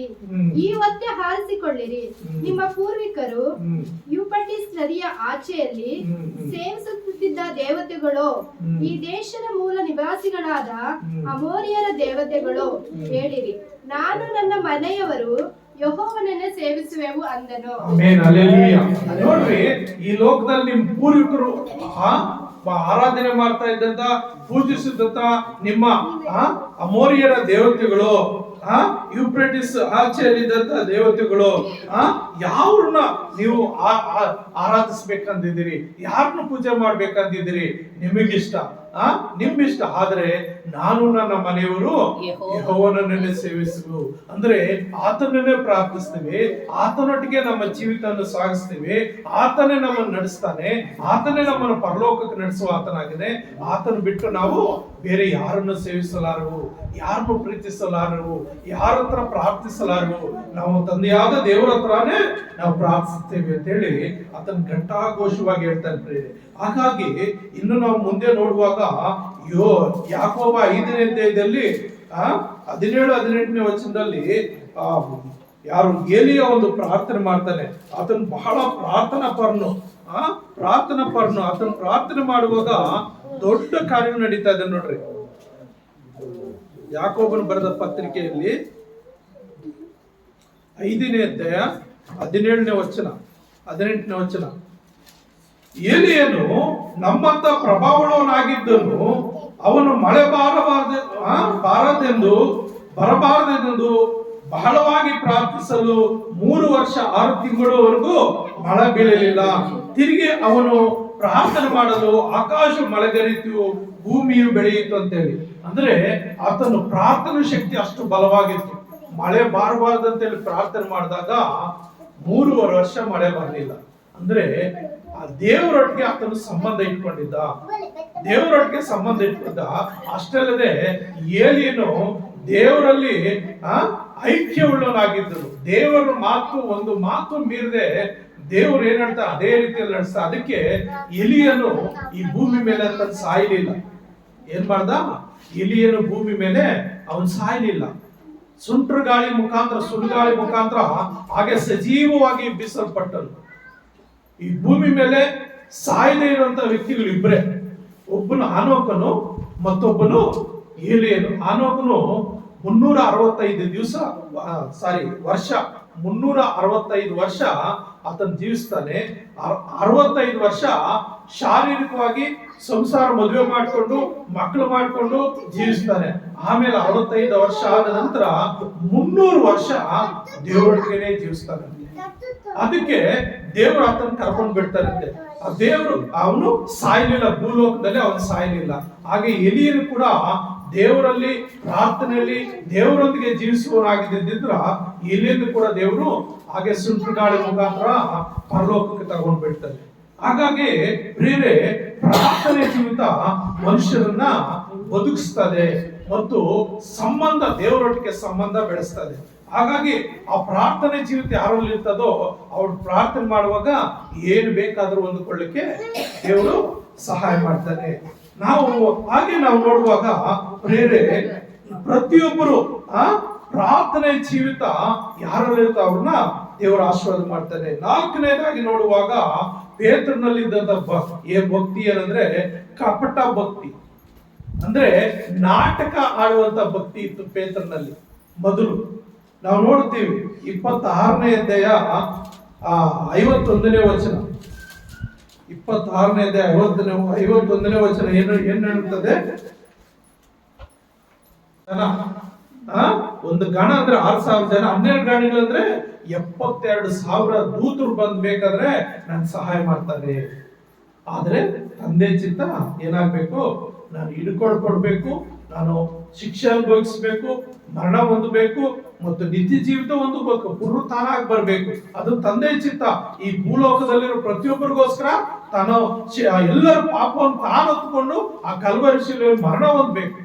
ಅದಕ್ಕೆ ನೀನು ಕಪಟ ಭಕ್ತಿ ತೋರಿಸ್ಬೇಡಪ್ಪ. ಆಮೇಲೆ ಏನಾಗ್ತಾರೆ? ಓಡೋಗ್ಬಿಡ್ತಾರೆ ಎಲ್ಲರೂ, ಶಿಷ್ಯರೆಲ್ಲ ಓಡೋಗ್ಬಿಡ್ತಾರೆ. ಇವನು ಎಲ್ಲರೂ ಬಂದು ಹಿಡ್ಕೊಳ್ಳುವಾಗ ಏನ್ ಮಾಡ್ತಾನೆ? ಅವನು ಓಡೋಗ್ಬಿಡ್ತಾನೆ. ಅವನಲ್ಲಿ ಯಾವ ರೀತಿ ಇರುತ್ತೆ ಅಂದ್ರೆ ಕಪಟ ಭಕ್ತಿ. ಅವನು ಕಪಟ ಭಕ್ತಿ ಅಲ್ಲಿ ಪ್ರದರ್ಶಿಸ್ತಾನೆ.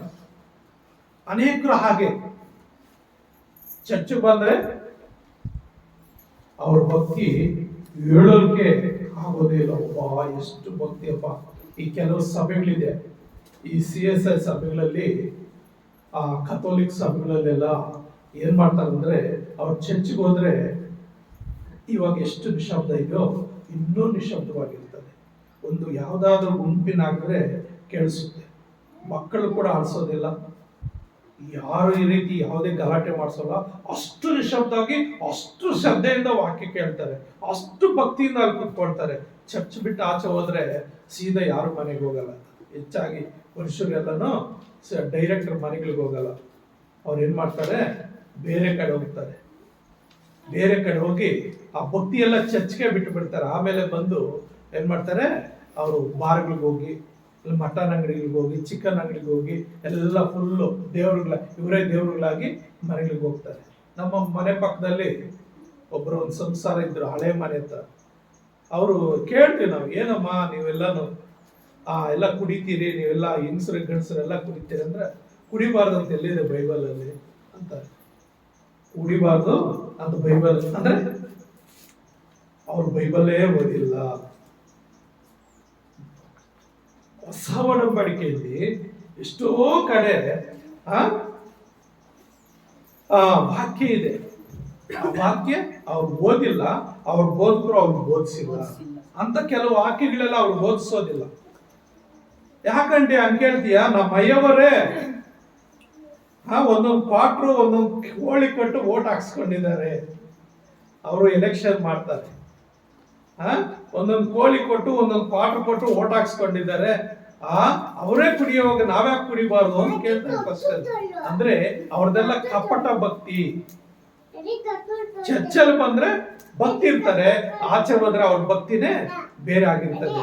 ಆದ್ರೆ ಪ್ರಿಯರೇ, ನಾವು ನೋಡುವಾಗ ಹೀಗೆ ಮುಂದೆ ನೋಡುವ ಪೇತ್ರನಲ್ಲಿ ಒಂದು ಕಪಟ ಭಕ್ತಿ ಇದೆ.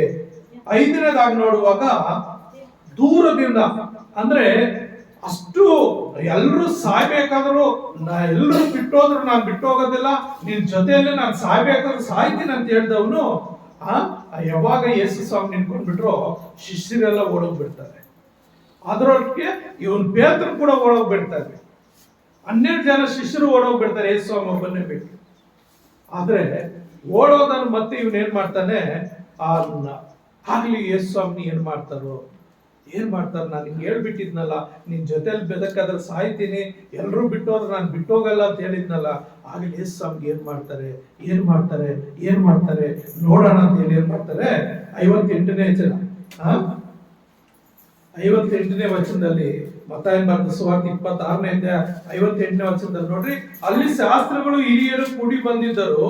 ಪೇತ್ರನಾದರೂ ದೂರದಿಂದ ಆತನ ಹಿಂದೆ ಹೋಗುತ್ತಾ, ಅಂದ್ರೆ ಯೇಸು ಸ್ವಾಮಿನ ಇಟ್ಕೊಂಡು ಮುಂದೆ ಹೋಗ್ತಾ ಇದ್ದಾರೆ. ಇನ್ನು ಹತ್ರ ಹೋಗಲ್ಲ ಅವನು. ಹತ್ರ ಹೋಗ್ತಿದ್ರೆ ನನ್ನೆಲ್ಲಿ ಇಟ್ಕೊಳ್ತಾರೋ, ನನಗೆ ಎಲ್ಲಿ ಶಿಕ್ಷೆ ಕೊಡ್ತಾರೋ ಅಲ್ಲಿ. ಅಷ್ಟು ಧೈರ್ಯಶಾಲಿ ಬಲಹೀನಾಗ್ಬಿಟ್ಟಿದ್ದಾನೆ, ಭಯ ಪಟ್ಬಿಟ್ಟಿದ್ದಾನೆ, ಯೇಸು ಸ್ವಾಮಿನ ಬಿಟ್ಟು ಓಡೋಗ್ಬಿಟ್ಟಿದ್ದಾನೆ. ಓಡೋಗಿ ಆದ್ರೂ ದೂರದಿಂದ ಏನ್ ಮಾಡ್ತಾ ಇದ್ದಾನೆ? ಅದನ್ಗೆ ಏನ್ ಮಾಡ್ತಾರೋ ಅಂತ ಹೇಳಿ ದೂರದಿಂದ ಜನರ ಮರೆಯಲ್ಲಿ ಪ್ರಯಾಣ ಮಾಡ್ತಾ ಇದ್ದಾನೆ, ಹಾಗೇ ಮುಂದಕ್ಕೆ ಹೋಗ್ತಾ ಇದ್ದಾನೆ, ಹಾಗೆ ಮುಂದಕ್ಕೆ ಹೋಗ್ತಾ ಇದ್ದಾನೆ, ಹಾಗೆ ಮುಂದಕ್ಕೆ ಹೋಗ್ತಾ ಇದ್ದಾನೆ.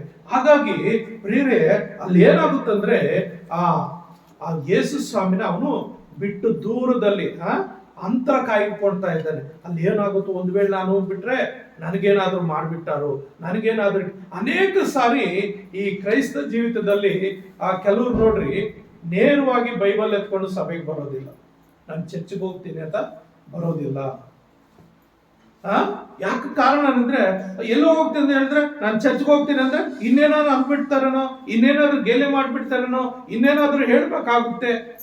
ಈಗ ಕಾಲದಲ್ಲಿ ಒಂದು ಇದು ಬಂದ್ಬಿಟ್ಟಿದೆ, ಏನು ಮತಾಂತರ ಮತಾಂತರ ಮತಾಂತರ ಅನ್ನೋ ಒಂದು ಶಬ್ದ ಬಂದ್ಬಿಟ್ಟು ಏನ್ ಮಾಡ್ತಾ ಇದ್ರೆ ಎಲ್ರು ಭಯ ಪಡ್ತಾ ಇದ್ದಾರೆ, ಎಲ್ರು ಭಯಪಟ್ಟು ದೇವರಿಂದ ದೂರ ಹೋಗೋದಕ್ಕೆ ಪ್ರಯತ್ನ ಮಾಡ್ತಾ ಇದ್ದಾರೆ. ಆದ್ರ ಪ್ರಿಯರೇ, ನಾವು ನೋಡುವ ಅಲ್ಲಿ ಅಲ್ಲಿ ಏನಾಗುತ್ತಂದ್ರೆ ಪ್ರಿಯರೇ, ಧೈರ್ಯವಾಗಿ ಎದುರು ಹೇಳುವಂತದ್ದು. ಕೇಳಿದ್ರು, ಎಲ್ಲಿ ಹೋಗಿದೆ? ಚರ್ಚ್ಗೆ ಹೋಗ್ತಾ ಇದ್ದೀನಿ. ಏನಕ್ಕೆ ಹೋಗ್ತಾ ಇದ್ದೀನಿ? ಪ್ರಾರ್ಥನೆಗೆ ಹೋಗ್ತಾ ಇದ್ದೀನಿ. ತಪ್ಪೇನಿದೆ? ಪ್ರಾರ್ಥನೆಗೆ ಹೋಗ್ತಾ ಇದ್ದೀನಿ ಅಂತ ತಪ್ಪೇನಿದೆ? ಯಾಕೆ ನೀನ್ ಎಷ್ಟು ಅದೇ ನನ್ನ ಇಷ್ಟ. ನಿನ್ಗೆ ಎಷ್ಟು ದೇವರುಗಳಿದ್ದಾವೆ? ನೀನ್ ಯಾವ ದೇವ್ರಿಗಾದ್ರು ಪೈ ಮುಗಿದ್ರೆ ನಾನು ಬೇಡ ಅಂತೀನ? ಇಲ್ವೇ? ನಾನು ನಿನ್ ತಂಟೆಗೆ ಬರೋಲ್ವೇ? ನಿನ್ಗಿಷ್ಟವಾದ ದೇವ್ರು ನೀನು ಆರಿಸ್ಕೊಂಡಿದ್ಯಾ, ನನ್ಗಿಷ್ಟವಾದ ದೇವ್ರು ನಾನು ಆರಿಸ್ಕೊಂಡು ಏನೋ ಒಳ್ಳೇದಾಗ್ಲಿ ಅಂತ ಹೋಗ್ತಾ ಇದ್ದೀನಿ. ತಪ್ಪೇನಿದೆ? ಅದಕ್ಕೇನೋ ಒಂದು ನೆಪ ಹೇಳ್ತಾರೆ, ಮತಾಂತರ ಆಗುತ್ತೆ. ಎಲ್ಲಿ ಮತಾಂತರ ಆಗುತ್ತೆ? ಯಾರು ಮತಾಂತರ ಮಾಡೋರು? ಪಾಸ್ಟರ್ ಮತಾಂತರ ಮಾಡಕ್ ಆಗುತ್ತಾ? ಬುದ್ಧಿ ಇರುತ್ತೆ ಅಂದ್ರೆ ಹೇಳ್ತಾರೆ ಮತಾಂತರ ಮಾಡ್ತಾ ಇದೆ ಅಂತೇಳಿ. ಪಾಸ್ಟರ್ ಕೈಲಿ ಏನ್ ಅಧಿಕಾರ ಇದೆ ಮತಾಂತರ ಮಾಡೋದಕ್ಕೆ? ಪಾಸ್ಟರ್ ಮಾಡುವಂಥದ್ದು, ದೇವರ ಸೇವಕರು ಮಾಡ್ಕೊಳ್ಳೋದು ಮಾನಸಾಂತರ. ಅಂದ್ರೆ ಅವ್ರ ಪಾಪದಿಂದ ಬಿಡಿಸಲ್ಪಟ್ಟು, ಅವ್ರ ಪಶ್ಚಾತ್ತಾಪಟ್ಟು ಒಳ್ಳೆ ಮಾರ್ಗದಲ್ಲಿ ನಡೆಯುವಂತ, ಅವ್ರ ಹೃದಯವನ್ನು ಬದಲಾಯಿಸಿ ಒಳ್ಳೆ ರೀತಿಯಲ್ಲಿ ಒಬ್ಬ ಕುಡುಕನ, ವ್ಯಭಿಚಾರಿ, ದರೋಡೆಗಾರನು, ಮೋಸಗಾರನು ಇಂಥವನ್ನೆಲ್ಲ ಚೇಂಜ್ ಮಾಡಿ ಅವ್ರನ್ನ ಒಳ್ಳೆ ರೀತಿಯಲ್ಲಿ ನಡೆಸಿ ಒಂದು ಮಾನಸಾಂತರ ಹೊಂದಿ ದೇವರ ಕಡೆ ನಡೆಸ್ತಾನೆ. ಒಂದು ಒಳ್ಳೆ ರೀತಿಯಲ್ಲಿ ನಡೀಲಿ ಅಂತೇಳಿ, ಒಂದು ಭಯಭಕ್ತಿಯಲ್ಲಿ ನಡೀಲಿ ಅಂತೇಳಿ. ಯಾವ ಪಾಸ್ಟರ್ಗೂ ಮತಾಂತರ ಮಾಡುವಂತ ಅಧಿಕಾರ ಇಲ್ಲ. ಅದು ಯಾರು ಮಾಡೋದು? ಒಂದು ಕ್ಯಾಸ್ಟ್ ಇನ್ಕಮ್ ಯಾರು ಕೊಡ್ಬೇಕು? ಒಂದು ಕ್ಯಾಸ್ಟ್ ಸರ್ಟಿಫಿಕೇಟ್ ಕೊಡ್ಬೇಕಂದ್ರೆ ಯಾರು ಕೊಡ್ಬೇಕು? ಮುಖ್ಯಮಂತ್ರಿ ಕೈಲಿ ಆಗಲ್ಲ, ಪ್ರಧಾನ ಮಂತ್ರಿ ಕೊಡಲ್ಲ, ಆಗೋದಿಲ್ಲ. DC ಕೈಲಿ ಕೂಡ ಆಗೋದಿಲ್ಲ. ಒಂದು ಕ್ಯಾಸ್ಟ್ ಕೊಡ್ಬೇಕಂದ್ರೆ ತಹಸೀಲ್ದಾರ್ ಗ್ರೇಡ್ 2 ಅಂತ ಇರ್ತಾರೆ. ಮೊದಲನೇ ತಹಸೀಲ್ದಾರು, ಎರಡನೇ ತಹಸೀಲ್ದಾರ್ ಅಂತ. ಎರಡನೇ ತಹಸೀಲ್ದಾರ್ ಮಾತ್ರ ಅಧಿಕಾರ ಕೊಟ್ಟಿದ್ದಾರೆ. ಆ ತಹಸೀಲ್ದಾರ್ ಆ ಕ್ಯಾಸ್ಟ್ ಬದಲು ಮಾಡ್ಬೇಕಂದ್ರೆ ಮೊದಲು ವಿಲೇಜ್ ಅಕೌಂಟ್ ಅಂದ್ರೆ ಆ ಸೆಕ್ರೆಟರಿ ಬರ್ಬೇಕು. ಅದನ್ನೆಲ್ಲ ಮನೆ ಅವೆಲ್ಲ ವಾತಾವರಣ ಎಲ್ಲ ಚೆಕ್ ಮಾಡ್ಬೇಕು. ಅವನು ಒಂದು ರಿಪೋರ್ಟ್ ಬರೀಬೇಕು. ರೆವಿನ್ಯೂ ಇನ್ಸ್ಪೆಕ್ಟರ್ ಬರಬೇಕು. ಇವನ್ ಏನ್ ಬರ್ತಿದ್ದಾನೋ ಆ ರೆವಿನ್ಯೂ ಇನ್ಸ್ಪೆಕ್ಟರ್ ಅದನ್ನೆಲ್ಲ ಓದಿ ಆತನು ಕೂಡ ಕೂಲಂಕುಷ ಪರೀಕ್ಷಿಸಿ ಆತನು ಇದು ಸರಿ ಇದೆ, ಈತನು ಈ ಜಾತಿಯಲ್ಲಿ ಇದ್ದಾನೆ ಅಂತ ಹೇಳಿ ಅದನ್ನು ಆತನ ಒಂದು ರೈಟಿಂಗ್ ಕೊಟ್ಟು ಇವರಿಬ್ಬರು ಪಾಸ್ ಮಾಡಿದ್ಮೇಲೆ ಮೂರನೇ ವ್ಯಕ್ತಿ ತಹಸೀಲ್ದಾರ್ ಪಾಸ್ ಮಾಡೋದು.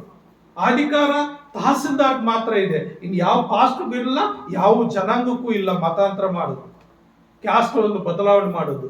ಬುದ್ಧಿ ಇಲ್ಲದ ಏನೋ ಅವಿವೇಕಿಗಳು ಆ ಮಾತುಗಳು ಹೇಳ್ತಾರೆ, ಭಯಪಡಿಸ್ತಾರೆ. ನಿನ್ಗೆ ಅದು ಲಾಸ್ ಮಾಡ್ತೀನಿ, ಇದು ಲಾಸ್ ಮಾಡ್ತೀನಿ, ರೇಷನ್ ತೆಗಿತೀನಿ, ಮತ್ತೊಂದು. ಯಾರು ನೀನ್ ತೆಗಿಯೋಕೆ? ಏನ್ ಅಧಿಕಾರ ಇದೆ ನೀನ್ ತೆಗಿಯೋಕೆ? ಚಿಕ್ಕಬಳ್ಳಾಪುರದಲ್ಲಿ ಒಂದು ಸಾರಿ ನಮ್ಗೆ ಹಾಗೆ ಆಯ್ತು. ಕೆಲವರು ಹಾಗೆ ಮಾಡಿದ್ರು, ರೇಷನ್ ಕಾರ್ಡ್ ಕಿತ್ತಾಕ್ಸ್ಬಿಟ್ರು. ಇವರು ಮತಾಂತರ ಆಗ್ಬಿಟ್ಟಿದ್ದಾರೆ, ಯೇಸು ಸ್ವಾಮಿಗೆ ಹೋಗ್ಬಿಟ್ಟಿದ್ದಾರೆ ಅಂತೇಳಿ. ದೇವರೇ ನಿನ್ ಸ್ತೋತ್ರ ಅಂತ ಹೇಳಿದೆ. ಅವ್ರು ಅಕ್ಕಿ ಏನೋ ಅವ್ರಿಗೆ ₹2 ಅಕ್ಕಿ ಇತ್ತು. ₹2 ಅವ್ರು ಕಿತ್ತಾಕಿದ್ರೆ ₹15 ಮೊಸರು ಅಕ್ಕಿ ತಿನ್ನೋ ರೀತಿಯಲ್ಲಿ ದೇವರು ಸಹಾಯ ಮಾಡ್ದ. ಅಲ್ಲೇಲುಯ್ಯ, ಅಲ್ಲೇಲುಯ್ಯ. ಡಿಪೋ ಅಕ್ಕಿ ಕಿತ್ತಾಕಿದ್ದಕ್ಕೆ ಮೊಸರು ಅಕ್ಕಿ ತಂದು ತಿನ್ನೋ ರೀತಿಯಲ್ಲಿ ದೇವ್ರ ಶಕ್ತಿ ಕೊಟ್ಟ. ಅಂದ್ರೆ ನಾವು ನಂಬಿರುವಂತ ದೇವರು, ನಮ್ಮನ್ನು ಕರೆದಿರುವಂತ ದೇವರು ಅನ್ಯಾಯಸ್ಥನಲ್ಲ. ಆತನೊಂದಿಗೆ ನಾವು ಜೀವಿಸುವಾಗ, ಯಥಾರ್ಥ ಭಕ್ತಿಯಿಂದ ಜೀವಿಸುವಾಗ, ಯಥಾರ್ಥವಾಗಿ ಆತನ ಹಾತ್ಕೊಂಡು ನಾವು ಜೀವಿಸುವಾಗ ಆತನ ಯಾವತ್ತಿಗೂ ನಮ್ಮನ್ನ ಭಿಕ್ಷೆ ಬೇಡುವ ರೀತಿಯಲ್ಲಿ ಬಿಡೋದಿಲ್ಲ. ಕೀರ್ತನೆ ಭಾಗದಲ್ಲಿ ಒಂದು ಕಡೆ ಇದೆ ನೋಡ್ರಿ. ಕೀರ್ತನೆ ಭಾಗದಲ್ಲಿ ದಾವೀದನ ಒಂದು ಮಾತು ಹೇಳ್ತಾನೆ ನೋಡ್ರಿ. 25ನೇ ಕೀರ್ತನೆಯಲ್ಲಿ 27ನೇ ವಚನ ಅಂದ್ಕೊಳ್ತೀನಿ.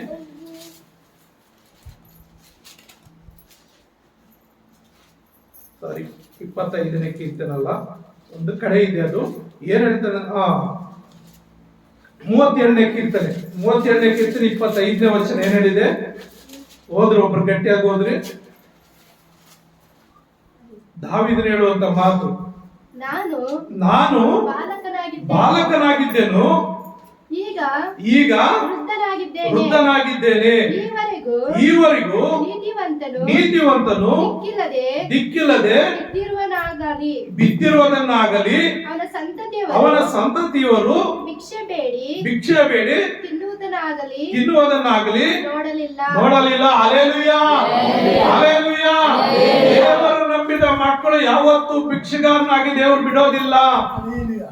ಆತನೇನು ಮಾಡ್ತಾನೆ? ದಿನೇ ಅಭಿವೃದ್ಧಿ ಮಾಡ್ತಾನೆ ಇರ್ತಾನೆ. ನೀವು ಯೇಸು ಕ್ರಿಸ್ತನ ಕಂಡುಕೊಳ್ಳಕ್ ಮೊದಲು ಯಾವ ರೀತಿ ಇದ್ದೀರಿ, ಯೇಸು ಕ್ರಿಸ್ತನ ಕಂಡುಕೊಂಡ ಮೇಲೆ ಯಾವ ರೀತಿ ನಿಮ್ಮನ್ನು ಇಟ್ಟಿದ್ದಾರೆ. ನಾನಾದ್ರೆ ಒಂದೇ ಒಂದು ಬಟ್ಟೆ ಹಾಕೊಂಡು ಬಟ್ಟೆಯಲ್ಲ ಊರ್ಬಿಟ್ಟು ಆಚೆ ಬಂದಿದ್ದು. ಹಲ್ಲೆಲೂಯಾ. ಊರ್ ಬಿಟ್ಟು ಬರ್ಬೇಕಾದ್ರೆ ಒಂದು ಜೊತೆಯಲ್ಲಿ ಬಂದಿದ್ದಷ್ಟೇ, ಪ್ಯಾಂಟ್ ಶರ್ಟ್ ನಿಕ್ಕಾರ್ ಅಷ್ಟೇ, ಹವಾಯಿ ಚಪ್ಪಲಿ ಎಲ್ಲ ಆಚೆ ಬಂದಿದ್ದು. ಇವತ್ತು ಶೂ ಇಲ್ಲದೆ ಆಚೆ ಹೋಗಲ್ಲ, ಅಷ್ಟು ರೀತಿಯಲ್ಲಿ ಆಶೀರ್ವಾದ ಮಾಡಿದ್ದೇನೆ. ಇವಾಗ ಹಾಕೊಂಡಿರೋ ಬಟ್ಟೆ ಇನ್ನು 3 ತಿಂಗಳು ನಾನು ಹಾಕೊಳ್ಳೋದು ಬೇಡ, ದಿನ ಒಂದೊಂದು ಶರ್ಟ್ ಹಾಕೊಂಡ್ರು ಕೂಡ ಅಷ್ಟು ಬಟ್ಟೆಗಳು ದೇವರು ಕೊಟ್ಟಿದ್ದಾನೆ. ಹಾಕೊಂಡು ಬಟ್ಟೆಯಲ್ಲಿ ಬಂದವ್ರಿಗೆ ಇವತ್ತು ಬಿಟ್ಟು ಯಾಕೆ ಇಷ್ಟು ಆಶೀರ್ವಾದ ಮಾಡಿದ್ದಾನೆ ಅಂದ್ರೆ, ಆತನ ನಂಬಿದವ್ರನ್ನ ಆತನ ಭಿಕ್ಷುಕಾರನಾಗಿ ಬಿಡೋದಿಲ್ಲ, ದರಿದ್ರನಾಗಿ ಬಿಡೋದಿಲ್ಲ. ಇರುವುದರಲ್ಲೇ ತೃಪ್ತರಾಗಿ ಅಭಿವೃದ್ಧಿಯಾಗಿ ಆಶೀರ್ವದಿಸಲ್ಪಟ್ಟವಾಗಿ ಆಶೀರ್ವಾದ ಮಾಡ್ತಾನೆ. ಯೇಸು ಸ್ವಾಮಿನ ಕಂಡುಕೊಳ್ಳದೆ ಇರುವಂತ ಹಿಂದಿನ ದಿನಗಳಲ್ಲಿ ವಾರ ಆದ್ರೂ ಸ್ನಾನ ಮಾಡ್ತಾ ಇರ್ಲಿಲ್ಲ, 15 ದಿವಸ ಆದ್ರೂ ಸ್ನಾನ ಮಾಡ್ತಾ ಇರ್ಲಿಲ್ಲ, ಬಟ್ಟೆಗಳು ಚೇಂಜ್ ಮಾಡ್ತಾ ಇರ್ಲಿಲ್ಲ. ಯೇಸು ಸ್ವಾಮಿ ನಂಬಿದ ಮೇಲೆ ದಿನ ಸ್ನಾನ ಮಾಡ್ತೀವಿ, ಇಲ್ಲ ದಿನ ಬಿಟ್ಟು ದಿನ ಸ್ನಾನ ಮಾಡೋ ರೀತಿಯಲ್ಲಿ ಆ ಹಾವು ಭಾವಗಳು ಚೇಂಜ್ ಆಗಿ ಏನೋ ಅನೇಕ ಪಾಪದ ಕಾರ್ಯ, ಕುಡುಕ್ತನ ಆಗ್ಲಿ, ವ್ಯಭಿಚಾರ, ಮತ್ತೊಂದು ಏನೋ ಲೋಕದಲ್ಲಿ ವ್ಯರ್ಥವಾದ ಏನಿದೆ ಅವೆಲ್ಲ ಬಿಟ್ಟು ಪರಿಶುದ್ಧರಾಗಿ, ನೀತಿವಂತರಾಗಿ, ಯಥಾರ್ಥವಂತರಾಗಿ, ವೇಸ್ಟ್ ಆಗಿ ಖರ್ಚು ಮಾಡಿದ್ವಿ, ಯಾವನ್ನೋ ಸಾಕ್ತಾ ಇದ್ವಿ. ಹುಡುಗರು ಏನ್ ಮಾಡ್ತಾರೆ? 500 ರೂಪಾಯಿ ಸಂಪಾದನೆ ಮಾಡಿದ್ರು 500 ರೂಪಾಯಿ ತಗೊಂಡು ಯಾವನ್ನೋ ಸಾಕ್ತಾರೆ, ಹೆಂಡತಿ ಮಕ್ಕಳು ಸಾಕೋದಿಲ್ಲ. ಯಾವಾಗ ಯೇಸು ಸ್ವಾಮಿನ ಕಂಡ್ಕೊಂಡ್ರು ಆ ಕುಡುಕ್ತನದಿಂದ ಹೊರ ಬಂದ್ರೆ, ಆಚೆ ಬಂದ್ರೆ ಆ ದೊಡ್ಡೆಲ್ಲ ಉಳಿಸ್ಕೊಂಡು ಮಾಡ್ತಾ ಇದ್ರೆ ಒಳ್ಳೆ ಊಟ ತಿಂತಾ ಇರ್ತಾರೆ ಹೆಂಡತಿ ಮಕ್ಕಳು, ಒಳ್ಳೆ ಬಟ್ಟೆ ಹಾಕೋಕೆ ಆಗ್ತಾ ಇದೆ, 4 ಜನರ ಮಧ್ಯದಲ್ಲಿ ನಾಗರಿಕರಾಗಿ ಒಂದು ದೇವರಲ್ಲಿ ಭಯಭಕ್ತಿಗಳಾಗಿ ದೇವರಿಗಾಗಿ ಜೀವಿಸುವಂತ ಒಂದು ಶಕ್ತಿ, ಸಾಮರ್ಥ್ಯ ದೇವರು ಕೊಡ್ತಾ ಇದ್ದಾನೆ. ಕಪಟ ಭಕ್ತಿ ಯಾರಲ್ಲಿ ಕೂಡ ವೃದ್ಧಿ ಆಗೋದಿಲ್ಲ. ಯಥಾರ್ಥವಾದ ಭಕ್ತಿ ಇದ್ದರೆ ದೇವರೇನ್ ಮಾಡ್ತಾನೆ? ಅವ್ರನ್ನ ಆಶೀರ್ವಾದ ಮಾಡ್ತಾನೆ. ಯಥಾರ್ಥ ಭಕ್ತಿ ಎಲ್ಲಿಗೋಗ್ತಾ ಇದೆ? ಧೈರ್ಯವಾಗಿ ಹೇಳ್ಬೇಕು, ಚರ್ಚ್ಗೆ ಹೋಗ್ತಾ ಇದ್ದೇನೆ, ಇವತ್ತು ಭಾನುವಾರ ನನ್ನ ದಿನ, ನನ್ನ ದೇವರ ದಿನ, ನನ್ನ ದೇವರು ನನ್ನ ರಕ್ಷಿಸಿದ ದಿನ. ಈ ದಿನದಲ್ಲಿ ನನ್ನ ದೇವರಿಗೆ ಸಮಯ ಕೊಡ್ತೀನಿ. ನಾನು ದೇವರಿಗೆ ಸಮಯ ಕೊಟ್ಟು ವಾರವೆಲ್ಲ ಕಾಪಾಡಿದ್ದಾನೆ, ಆರೋಗ್ಯ ಕೊಟ್ಟಿದ್ದಾನೆ, ಸಮಾಧಾನ ಕೊಟ್ಟಿದ್ದಾನೆ. ಹಾಗಾಗಂತವನನ್ನ ನಾನು ಆರಾಧಿಸಿ ಆತನಿಗೊಂದು ಥ್ಯಾಂಕ್ಸ್ ಹೇಳಿ ಬರ್ತೀನಿ. ಆಗ ದೇವರೇನ್ ಮಾಡ್ತಾನೆ? ನನ್ನ ಮಗಳು, ನನ್ನ ಮಗ ನನ್ನ ಸನ್ನಿಧಿಗೆ ಬಂದಿದ್ದಾರೆ, ನನ್ನ ಸಂತೋಷ ಪಡಿಸಿದ್ದಾರೆ. ಅವ್ರಿಗೆ ನಾನು ಏನ್ ಕೊಟ್ಟಿನೋ ಅದರಲ್ಲಿ ನನ್ನ ಸೇವೆಗಾಗಿ ಒಂದು ದಶಮ ಭಾಗಲಿ, ಒಂದು ಕಾಣಿಕೆ ಆಗಲಿ ಕೊಟ್ಟಿದ್ದಾರೆ. ಅವ್ರು ನಾನು ಇನ್ನೂ ಹೆಚ್ಚಾಗಿ ಆಶೀರ್ವಾದ ಮಾಡೋಣ ಅಂತೇಳಿ ಇನ್ನೂ ಹೆಚ್ಚಾಗಿ ಆಶೀರ್ವಾದ ಮಾಡ್ತಾನೆ, ಇನ್ನೂ ಹೆಚ್ಚಾಗಿ ಅಭಿವೃದ್ಧಿ ಮಾಡ್ತಾನೆ. ಹಾಗಾಗಿ ಪ್ರಿಯರೇ, ಯಥಾರ್ಥ ಭಕ್ತಿ ಇರಬೇಕು, ಕಪಟ ಭಕ್ತಿ ನಮ್ಮಲ್ಲಿ ಇರಬಾರ್ದು. ಮತ್ತೆ ಆ ಪೇತ್ರನಲ್ಲಿ ಇನ್ನೊಂದು ಬಲಹೀನತೆ ಅಂದ್ರೆ ಶತ್ರುಗಳೊಂದಿಗೆ ಸಹವಾಸ. ಏನು? ಶತ್ರುಗಳೊಂದಿಗೆ ಸಹವಾಸ ಮಾಡ್ತಾ ಇದ್ದಾರೆ. ನೋಡ್ರಿ 26ನೇ ಕೀರ್ತನೆ, ಮತ್ತಾಯ ಬರೆದ ಸುವಾರ್ತೆ 26ನೇ ಅಧ್ಯಾಯದಲ್ಲಿ 58ನೇ ವಚನದಲ್ಲಿ ಬಿ ಭಾಗ, ಇಲ್ಲಿ ನೋಡ್ರಿ, ಬಿ ಭಾಗ 26ನೇ ಅಧ್ಯಾಯ 58 ಬಿ ಭಾಗ ಏನ್ ಹೇಳ್ತದಮ್ಮ? ಪೇತ್ರನಾದರೂ ದೂರದಿಂದ ಆತನ ಹಿಂದೆ ಹೋಗುತ್ತಾ ಮಹಾಯಾಜಕನ ಮಠದ ಅಂಗಳದ ತನಕ ಬಂದು ಒಳಗೆ ಹೊಕ್ಕು ಆತನ ಗತಿ ಏನಾಗುವುದೋ ನೋಡಬೇಕೆಂದು ಓಲೆಕಾರರ ಸಂಗಡ ಕೂತುಕೊಂಡನು. ಆತನ ಗತಿ ಏನಾಗುವುದೋ ನೋಡಬೇಕೆಂದು ಓಲೆಕಾರ ಸಂಗಡ ಕೂತ್ಕೊಂಡು, ಓಲೆಕಾರ ಯಾರು? ಯೇಸುವನ್ನ ಹಿಡ್ಕೊಂಡೋದಂತ ಶತ್ರುಗಳು, ಸೈನಿಕರು. ಯೇಸು ಸ್ವಾಮಿನ ರಾತ್ರಿ ಬಂದು ಹಿಡ್ಕೊಂಡೋದಂತ ಶತ್ರುಗಳು. ಇವ್ರ ಜೊತೆಲಿ ಹೋಗಿ ಕುತ್ಕೊಳ್ತಾ ಇದೆ. ಅಂದ್ರೆ ಶತ್ರುಗಳ ಸಹವಾಸ ಏನ್ ಮಾಡ್ತಾರೆ ಯೇಸು ಸ್ವಾಮಿ ನೋಡೋಣ, ಏನ್ ಮಾಡ್ತಾರೆ ನೋಡೋಣ ಅಂತೇಳಿ ದೂರದಿಂದ ಹೋಗಿ ಶತ್ರುಗಳೊಟ್ಟಿಗೆ ಸಹವಾಸ ಮಾಡ್ತಾ ಇದ್ದಾರೆ, ಶತ್ರುಗಳೊಟ್ಟಿಗೆ ಸಹವಾಸ ಮಾಡ್ತಾ ಇದ್ದಾನೆ. ಅಲ್ಲಿ ಏನಾಗ್ತದೆ, ಅನೇಕರು ಏನ್ ಮಾಡ್ತಾರೆ, ದೇವರ ಭಕ್ತಿಯಲ್ಲಿದ್ರು, ದೇವರೊಂದು ಮಾರ್ಗದಲ್ಲಿ ಇದ್ದರು, ಏನ್ ಮಾಡ್ತಾರೆ, ಕೆಲವು ಶತ್ರುಗಳೊಟ್ಟಿಗೆ. ಯಾವ ಶತ್ರುಗಳು? ಬೇಡವಾದ ಶತ್ರುಗಳು, ಅವ್ರ ಹಿತೈಷಿಗಳಲ್ಲ, ಹಾಳು ಮಾಡುವಂತ ಶತ್ರುಗಳು, ನಾಶ ಮಾಡುವಂತ ಶತ್ರುಗಳು, ನಂಬಿಸಿ ದ್ರೋಹ ಮಾಡುವಂತ ಶತ್ರುಗಳೊಟ್ಟಿಗೆ ಸಹವಾಸ ಮಾಡ್ತಾರೆ. ಆದ್ರೆ ನಿಜವಾದ ದೇವರ ಮಕ್ಕಳು ಅಂಥವ್ರಿಗಾಗಿ ಸಾಧ್ಯವಾದ ಪ್ರಾರ್ಥನೆ ಮಾಡಬೇಕು ಹೊರತು ಅವರ ಸಹವಾಸ ಮಾಡಬಾರ್ದು, ಅವ್ರಿಗೆ ಸಹವಾಸ ಮಾಡಬಾರ್ದು. ಅವ್ರ ತಪ್ಪೇನಂತ ಅವ್ರು ಅರ್ಥಕೊಳ್ಬೇಕು. ಬೈಬಲ್ ಅಲ್ಲಿ ಥೆಸಲೋನಿಕ ಪತ್ರಿಕೆಯಲ್ಲಿ ಇದೆ, ಅಂತವ್ರು ನಾಚಿಕೆ ಹುಟ್ಟಬೇಕಂದ ಅವ್ರ ಜೊತೆ ನೀವು ಸೇರ್ಬೇಡ್ರಿ ಅಂತ ಹೇಳ್ತಾರೆ. 1 ಥೆಸಲೋನಿಕದಲ್ಲಿ 2 ಥೆಸಲೋನಿಕ 3ನೇ ಅಧ್ಯಾಯದಲ್ಲಿ ನೋಡ್ರಿ, 6ನೇ ವಚನ ನಾನು ಓದ್ತೀನಿ. ಸಹೋದರರೇ, ನಮ್ಮಿಂದ ಓದಿದ ಬೋಧನೆಯನ್ನು ಅನುಸರಿಸದೆ ಅಕ್ರಮವಾಗಿ ನಡೆಯುವ ಪ್ರತಿ ಸಹೋದರ ನೀವು ದೂರವಾಗಿರ್ಬೇಕೆಂದು ನಮ್ಮ ಕರ್ತನಾದ ಯೇಸು ಕ್ರಿಸ್ತನ ಹೆಸರಿನಲ್ಲಿ ನಿಮ್ಗೆ ಇದ್ ಮಾಡ್ತೀನಿ ಅಂತ ಹೇಳ್ತಾ ಇದ್ದೇನೆ. ಏನ್ ಮಾಡ್ತಾ ಇದ್ದೀನಿ? ಯೇಸು ಕ್ರಿಸ್ತನ ಹೆಸರಿನಲ್ಲಿ ನಿಮಗೆ ಪ್ರಬೋಧಿಸ್ತಾ ಇದ್ದೀನಿ ಅಂತ ಹೇಳ್ತಾರೆ. ಮತ್ತು 14ನೇ ವಚನ ಹೇಳ್ತದೆ, ಈ ಪತ್ರಿಕೆ ಮೂಲಕ ಹೇಳಿರುವ ನಮ್ಮ ಮಾತಿಗೆ ಯಾವನಾದ್ರೂ ಒಳಗಾಗದಿದ್ದರೆ ಅವನನ್ನು ಗುರುತು ಇಟ್ಟುಕೊಂಡು ಅವನಿಗೆ ನಾಚಿಕೆಯಾಗುವಂತೆ ಅವನ ಸಹವಾಸ ಸೇರಬೇಡ್ರಿ. ಅವರ ಸಹವಾಸ ಸೇರ್ಬೇಡ್ರಿ ಅಂತ ಹೇಳ್ತಾನೆ. ಇವನೇನ್ ಮಾಡ್ತಾ ಇದ್ದಾನೆ? ಹೋಗಿ ಶತ್ರುಗಳೊಟ್ಟಿಗೆ ಕುತ್ಕೊಳ್ತಾ ಇದ್ದಾನೆ. ಏನ್ ಮಾಡ್ತಾರೆ? ಓಲೆಕಾರು ಅಂದ್ರೆ ಯೇಸು ಸ್ವಾಮಿ ಹಿಡ್ಕೊಂಡೋದವ್ರು, ಬೇಡಿಗಳಾಕಿ ಒಡ್ಕೊಂಡು ಹಿಡ್ಕೊಂಡೋದವರ ಸಹವಾಸದಲ್ಲಿ ಸ್ನೇಹ ಮಾಡ್ತಾ ಇದ್ದಾನೆ ಪ್ರಿಯರೇ. ಹಾಗಾಗಿ ನಾವು 7ನೇದಾಗಿ ನೋಡುವಾಗ ಸುಳ್ಳು ಹೇಳುವುದು. ಸುಳ್ಳು ಹೇಳಿದ್ರೆ ಏನು ಶಿಕ್ಷೆ ಇದೆ ಗೊತ್ತಾ? ಸಣ್ಣ ಸಣ್ಣ ಚಿಕ್ಕದಕ್ಕೂ ದೊಡ್ಡದಕ್ಕೆಲ್ಲ ಸುಳ್ಳು ಹೇಳ್ತಾ ಇರ್ತೀವಿ. ಸುಳ್ಳು ಹೇಳೋದು ಅಷ್ಟು ಸುಲಭ ಅಲ್ಲ. ಯೇಸು ಸ್ವಾಮಿ ಪದೇ ಪದೇ ಹೇಳ್ತಾನೆ, ನಿಮ್ಗೆ ನಿಜವಾಗಿ ಹೇಳ್ತೇನೆ ಅಂತ ಹೇಳ್ತಾನೆ, ಸತ್ಯವಾಗಿ ಹೇಳ್ತೇನೆ ಅಂತ ಹೇಳ್ತಾನೆ. ಹೌದಾದ್ರೆ ಹೌದನ್ರಿ, ಇಲ್ಲಾಂದ್ರೆ ಇಲ್ಲನ್ರಿ. ಅದಕ್ಕಿಂತ 2ನೇ ಹೆಚ್ಚಾದ ಮಾತು ಅದು ಸೈತಾನಿಂದ ಬಂದಂತ ಮಾತು ಅಂತ ಹೇಳ್ತಾನೆ. ಇವನ್ ಏನ್ ಮಾಡ್ತಾ ಇದ್ದಾನೆ? ಸುಳ್ಳು ಹೇಳ್ತಾ ಇದ್ದಾನೆ. 70ನೇ ವಚನ ನೋಡುವಾಗ 26ನೇ 70ನೇ ವಚನದಲ್ಲಿ ಅಲ್ಲಿ ನಾವು ನೋಡುವಾಗ 69 70ನೇ ವಚನ ನೋಡುವಾಗ, ಇತ್ತಲಾಗಿ ಪೇತ್ರನು ಹೊರಗೆ ಅಂಗಳದಲ್ಲಿ ಕೂತಿದ್ದನು. ಅಲ್ಲಿ ಒಬ್ಬ ದಾಸಿಯು ಅವನ ಬಳಿಗೆ ಬಂದು, ನೀನು ಸಹ ಗಲಿಲಾದ ಯೇಸುನು ಕೂಡ ಇದ್ದವನು ಅನ್ನಲು ಅವನು, ಅಲ್ಲ, ನೀನು ಏನಂತೀಯೋ ನನಗೆ ಗೊತ್ತಿಲ್ಲ ಎಂದು ಎಲ್ಲರ ಮುಂದೆ ಹೇಳಿದನು. 3.5 ವರ್ಷ ಯೇಸು ಸ್ವಾಮಿ ಜೊತೆಯಲ್ಲಿದ್ದು ಒಬ್ಬ ಲೀಡರ್ ಆಗಿ, ಒಬ್ಬ ಸೀನಿಯರ್ ಆಗಿದ್ದಂತವನು ಯಾರೋ ಒಬ್ಬ ಹೆಂಗಸು ಅಂತ ಕೇಳುವಾಗ, ನೀನು ಗಲಿಲಾದವನು, ನೀನ್ ಯೇಸು ಸ್ವಾಮಿ ಜೊತೆಲಿ ಇದ್ದವನು. ಅಯ್ಯಯ್ಯೋ ನನ್ಗೆ ಗೊತ್ತಿಲ್ಲ ಅಮ್ಮ, ಯೇಸು ಸ್ವಾಮಿ ಯಾರೋ ಗೊತ್ತಿಲ್ಲ, ನೀನ್ ಏನ್ ಹೇಳ್ತೀಯೋ ನನ್ಗೆ ಗೊತ್ತಿಲ್ಲ ಅಂತೇಳಿ ಎಲ್ಲರ ಮುಂದೆ ಹೇಳ್ತಾ ಇದ್ದಾನೆ. ಸುಳ್ಳು ಹೇಳ್ತಾ ಇದ್ದಾನೆ.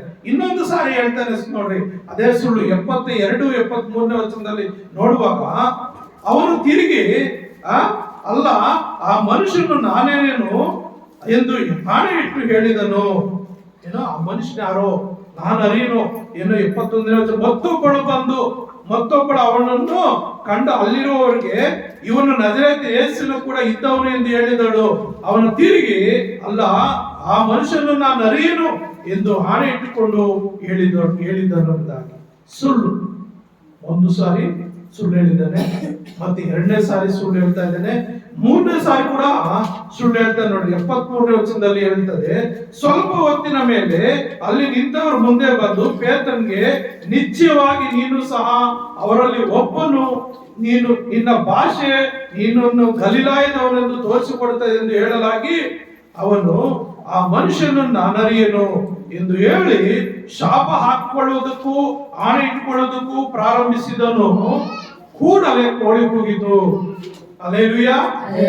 ಯೇಸು ಅಷ್ಟೇ ಹೇಳ್ತಾನೆ, ಇವತ್ತು ರಾತ್ರಿ 3 ಸಾರಿ ನಾನು ಯಾರು ಅಂತ ನೀನು ಹೇಳೋದಿಲ್ಲ, ಆ ಮನುಷ್ಯ ಯಾರೋ, ಯೇಸು ಸ್ವಾಮಿ ಯಾರೋ ನನ್ಗೆ ಗೊತ್ತಿಲ್ಲ ಅಂತ ಹೇಳ್ತೀಯ ಅಂತ ಹೇಳಿ ಏನ್ ಮಾಡ್ತಾನೆ, ಅವನು ಹೇಳ್ತಾನೆ. ಅದೇ ರೀತಿಯಲ್ಲಿ ಪ್ರಿಯರೇ, 3 ಸಾರಿ ಏನಾಗ್ತದೆ, ಸುಳ್ಳು ಹೇಳುವಾಗ ಆ ರಾತ್ರಿ ಕೋಳಿ ಕೂಗ್ತದೆ. ಅವಾಗ ಅರ್ಥಕೊಳ್ತಾರೆ, ಓ ಯೇಸು ಸ್ವಾಮಿ ನನ್ಗೆ ಹೇಳಿದ ಮಾತು ಸತ್ಯ, ನಾನು ಈ ರಾತ್ರಿ 3 ಸಾರಿ ಯೇಸು ಸ್ವಾಮಿ ಯಾರು ಅಂತ ನನ್ಗೆ ಗೊತ್ತಿಲ್ಲ ಅಂತ ಹೇಳ್ಬಿಟ್ಟೆ ಅಂತೇಳಿ ಪಶ್ಚಾತ್ತಾಪ ಪಡ್ತಾನೆ. ಹೋಗಿ ಅಳ್ತಾನೆ, ಗೋಳಾಡ್ತಾನೆ, ದೇವ್ರೇ ನನಗೆ ಕ್ಷಮಿಸು, ನನಗೆ ಕ್ಷಮಿಸು, ನನಗೆ ಕ್ಷಮಿಸು, ನಾನು ಸುಳ್ಳು ಹೇಳಿದ್ದೆ, ನನಗೆ ಕ್ಷಮಿಸು ಅಂತೇಳಿ. ಪ್ರಿಯರೇ, ಸುಳ್ಳು ಹೇಳಂತವ್ರನ್ನ ಖಂಡಿತ ಅವ್ರಿಗೆ ನರಕದ ಬಾಗಿಲು ತೆಗೆದಿಟ್ಟಿದೆ. ನಾವು 21ನೇ ಪ್ರಕಟಣೆಯಲ್ಲಿ 21ನೇ ಅಧ್ಯಾಯದಲ್ಲಿ ನಾವು ನೋಡುವಾಗ 8ನೇ ವಚನ, ಪ್ರಕಟಣೆ 21 8ನೇ ವಚನ ಏನಿರ್ತಮ್ಮ? ಆದರೆ ಏಡಿಗಳು ನಂಬಿಕೆ ಇಲ್ಲದವರು, ಅಸಹ್ಯವಾದರಲ್ಲಿ ಸೇರಿದವರು, ಕೊಲೆಗಾರರು, ಜಾರರು, ಮಾಟಗಾರರು, ವಿಗ್ರಹಾರಾಧಕರು, ಎಲ್ಲಾ ಸುಳ್ಳುಗಾರರು ಇವರಿಗೆ ಸಿಕ್ಕುವ ಪಾಲು ಬೆಂಕಿ ಗಂಧಕ ಗುಳುರಿಯುವ ಕೆರೆಯೇ, ಅದು 2ನೇ ಮರಣವು ಎಂದು ನನಗೆ ಹೇಳಿತು. ಎಲ್ಲಾ ಸುಳ್ಳುಗಾರರು, ಕೊನೆ ಸುಳ್ಳು ಹೇಳುತ್ತವರು ನರಕಕ್ಕೆ ಹೋಗ್ತಾರೆ, ಬೆಂಕಿಯಲ್ಲಿ ಬೀಳ್ತಾರೆ. ಅದು ಬೆಂಕಿ ಗಂಧ ಗುಳುರಿಯುವ ಕೆರೆ ಅಂತ. ಕೆರೆ ಅಂದ್ರೆ ನರಕ. ಆ ನರಕದಲ್ಲಿ ಬೀಳ್ತಾರೆ. ಅದಕ್ಕೆ ಸುಳ್ಳು ಹೇಳಬಾರದಾಗಿ ದೇವರ ವಾಕ್ಯ ಸ್ಪಷ್ಟವಾಗಿ ಹೇಳ್ತಾ ಇದೆ. ಆದ್ರಿಂದ ಪ್ರಿಯ ನನ್ನ ಸಹೋದರ ಸಹೋದರರೇ, ಏನಾಗುತ್ತಂದ್ರೆ ಯೇಸು ಸ್ವಾಮಿ ಹಾಗೆ ಬಿಡ್ಲಿಲ್ಲ. ಅವನು 7 ರೀತಿಯ ತಪ್ಪು ಮಾಡಿದ್ರು ಯೇಸು ಸ್ವಾಮಿ ಅವನು ಬಿಡ್ಲಿಲ್ಲ.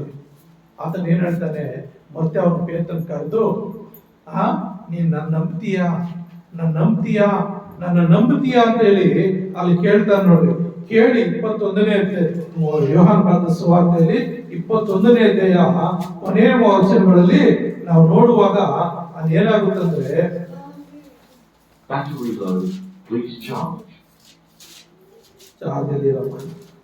ದೇವರ ನಾಮ ಸ್ತೋತ್ರವಾಗಲಿ.